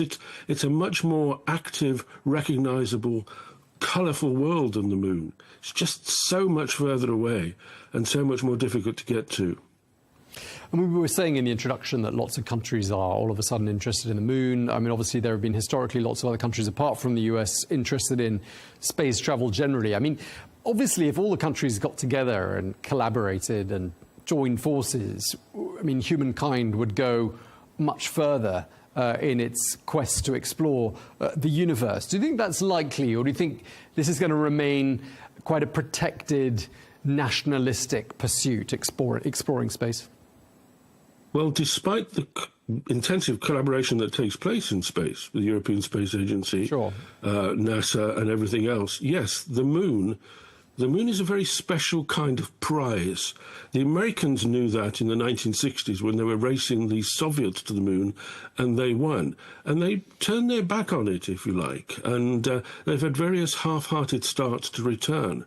But now, with the resurgence of China, with its aggressive, with its very capable and steadily improving space program, China has said it wants to put its astronauts on the Moon by 2030. And given the problems America's had with its Artemis program, there are indications that it's accelerating that. So America is now in a race to go to the Moon. Now, you could say that China is just repeating what America did 50 years ago, but there is no substitute for being there and seeing your crew on the lunar surface. So for the first time in over 50 years, we have a serious race. China sees the Moon as important for its development, its image, because when you look up at the sky and see the Moon wherever you are on the Earth, they want you to think there are Chinese astronauts on the surface and they are part of the future. And combating that and dealing with that competition is part of the problem America faces with its space program at the moment. Now, of course, the moon landings, the first ones, more than 50 years ago, 1969, a lot of people have always sort of felt that there was something not quite right about them. And I think in 1970, a poll was done that said that 30% of American respondents thought they'd been faked. That continues to this day. Do you think, these kinds of images being beamed back from the moon by the lander we were just talking about help perhaps put some of those theories to bed? Well, I would hope so. I mean, you try and talk to the astronauts who actually went to the moon and tell them that they didn't and they were faked, and you see what sort of reaction you would get. Buzz Aldrin was once the second man on the moon, was once approached by a guy holding a Bible and said, "Put your hand on the Bible and swear you went to the moon." And Buzz Aldrin's response was to hit him on the nose. The conspiracy theories, particularly in the time of internet and social media, can spread not, very rapidly, we know these days. And even when, back in the 1970s, there were people saying the moon landings were faked in studio hangars in Hollywood. There are always, frankly, stupid people who will deny the evidence in front of them. So, yes, there are people who you could not convince them otherwise. No amount of fantastic images from space that we've seen this week, no image of an astronaut from China or America walking on the moon will convince them that that is real. But that is life. But the fact is, it's unquestionable that we walked on the moon, we explored the moon, and it was one of the greatest triumphs of human civilization. And we should be proud of it. And frankly, we should do it again. Yeah, well, hopefully those images we've just been talking about will help people realise that perhaps the moon landings weren't fake. I just want to ask you, what made you so interested in the moon to the extent you've written about it extensively? It seems to be a great source of intrigue for you personally. Where does that come from? Well, the moon is such a wonderful object. It's more than a ball of rock. It's been entwined with human history and psychology since we first looked up at the moon. You can't say it's a ball of rock. You can't strip it of its myth and mystery. It has an influence on us psychologically, historically, scientifically. It's a wonderful object. Now, I grew up in the industrial Midlands of England, where the streetlights were quite powerful and you couldn't see many stars. Stars were difficult to see. And I was interested in astronomy, but wherever you are, even if you're in the most light-polluted, overpopulated city, the moon is there. You can, with a pair of binoculars, look at the moon and see some incredible detail there. It's not drowned out by floodlights or by city lights. So it's accessible to everyone. And it was accessible to me. And I had to argue with my father to let me stay up to watch the first footprints on the moon, because there was no way I was not going to witness that. And it changed my life. I've never been the same since. I've never gotten over it. That's why I hope that the youngsters who see the next first footprint on the moon, the 13th person to walk on the moon in a few years' time, whatever nationality they are, will have their lives changed and want to explore the moon over the next 50 years or so, write about it, develop technology that can be used to explore the moon, and also have spin-off technologies to enrich life on Earth. The moon gives us so much, and I hope the renewed interest in the moon shows people just how exciting it is to look at the moon, even from your backyard. OK, well, it's certainly given us plenty to talk about. Thank you very much indeed for taking the time to speak to us. Dr. David Whitehouse, a great pleasure speaking to you.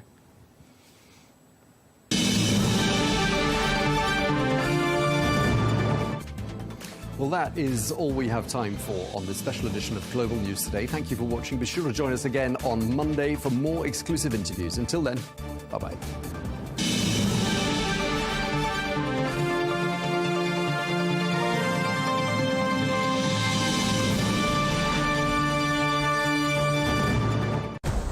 Arabiya News, we go beyond the headlines. From the latest breaking news to in-depth coverage of global events.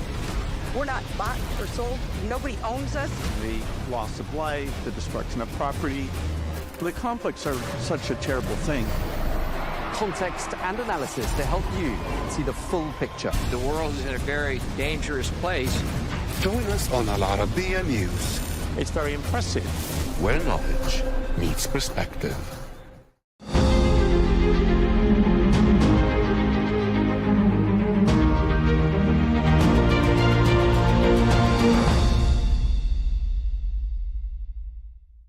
Minister, thank you so much for joining Al Arabiya. I want to kick off by just asking you to set the scene for us in terms of the prospects for Saudi investment in the UK.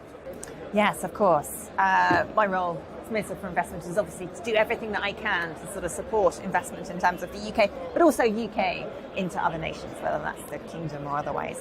And I think at the moment it's a really exciting time to be thinking about the opportunity that the UK holds. For a start, we've got some of the best sort of academic institutions in the world, some really interesting problems that are being solved around there. Secondly, we're thinking about how we think about the sort of regulatory framework and making sure we have a good, open-minded, pragmatic and stable regulatory framework to support investors in helping driving our initiatives. But most importantly, we've really laid out what it is that the government's trying to accomplish within the UK, within our modern industrial strategy. And in there, we've laid out the sort of key areas that we're looking to sort of develop and drive into the future. What key one for me is thinking about sort of the green energy transition and how we use investment to sort of support our ambitions to be a green energy superpower by 2035. What about artificial intelligence? Because obviously Saudi Arabia and the other Gulf countries are going to be spending billions on infrastructure. That's not something that the UK can do given your energy dynamic. I am so interested in the artificial intelligence side. My background is from the technology sector, so obviously it's an issue that's close to my heart.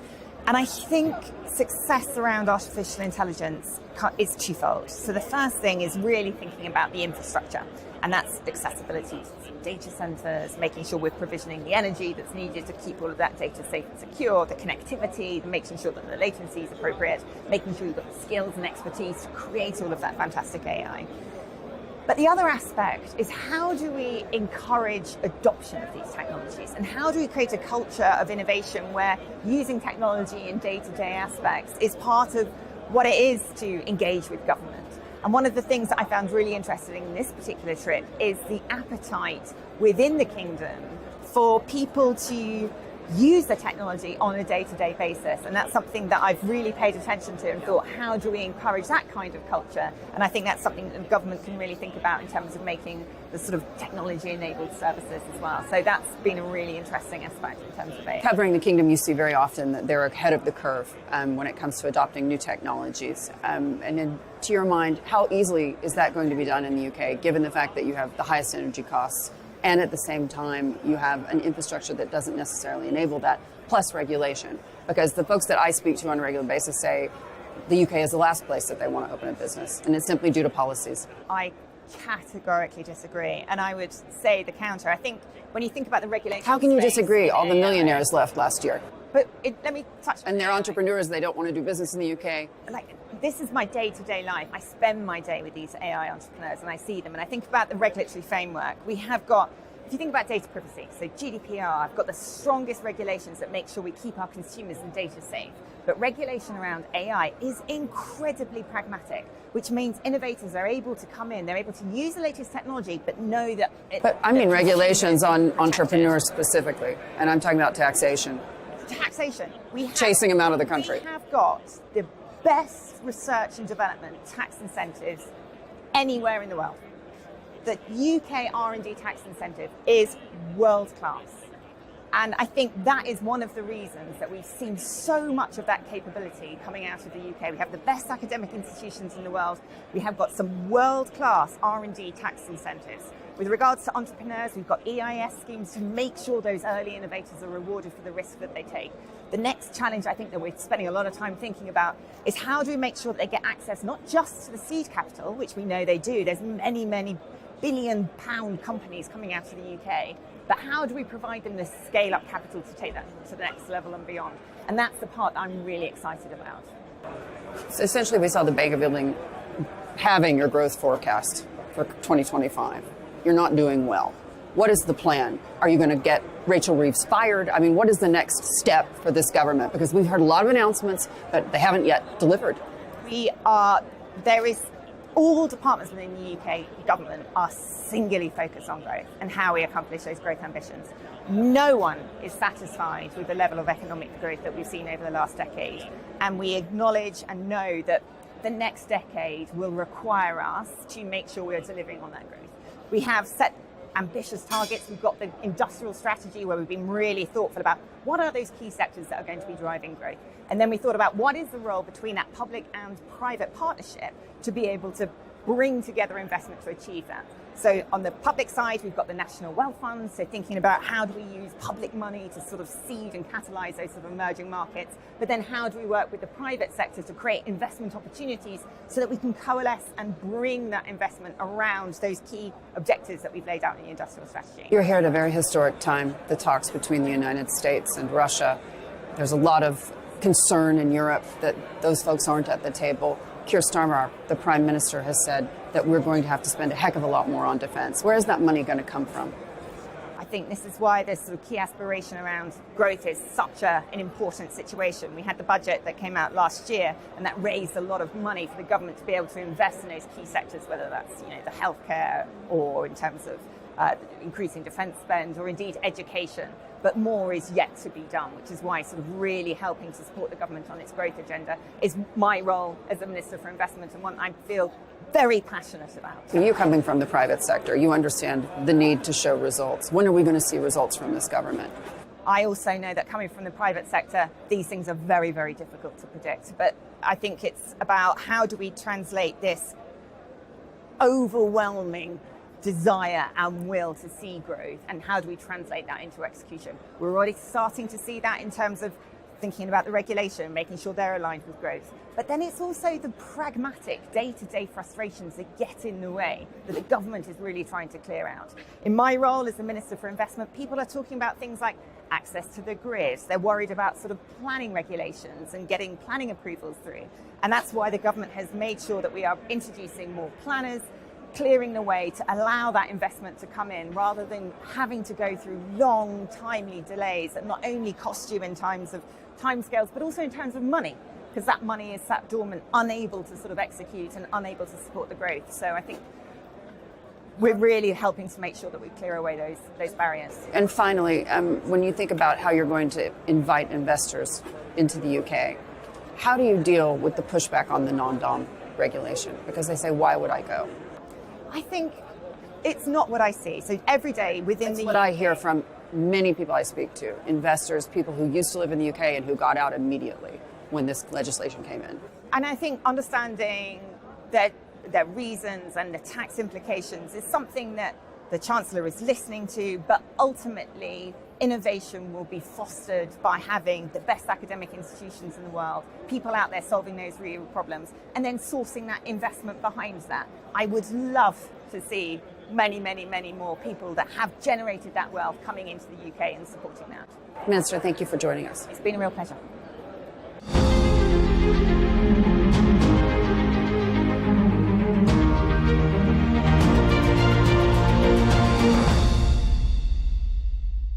At Arabiya News, we go beyond the headlines. From the latest breaking news to in-depth coverage of global events. We're not bought or sold. Nobody owns us. The loss of life, the destruction of property. The conflicts are such a terrible thing. Context and analysis to help you see the full picture. The world is in a very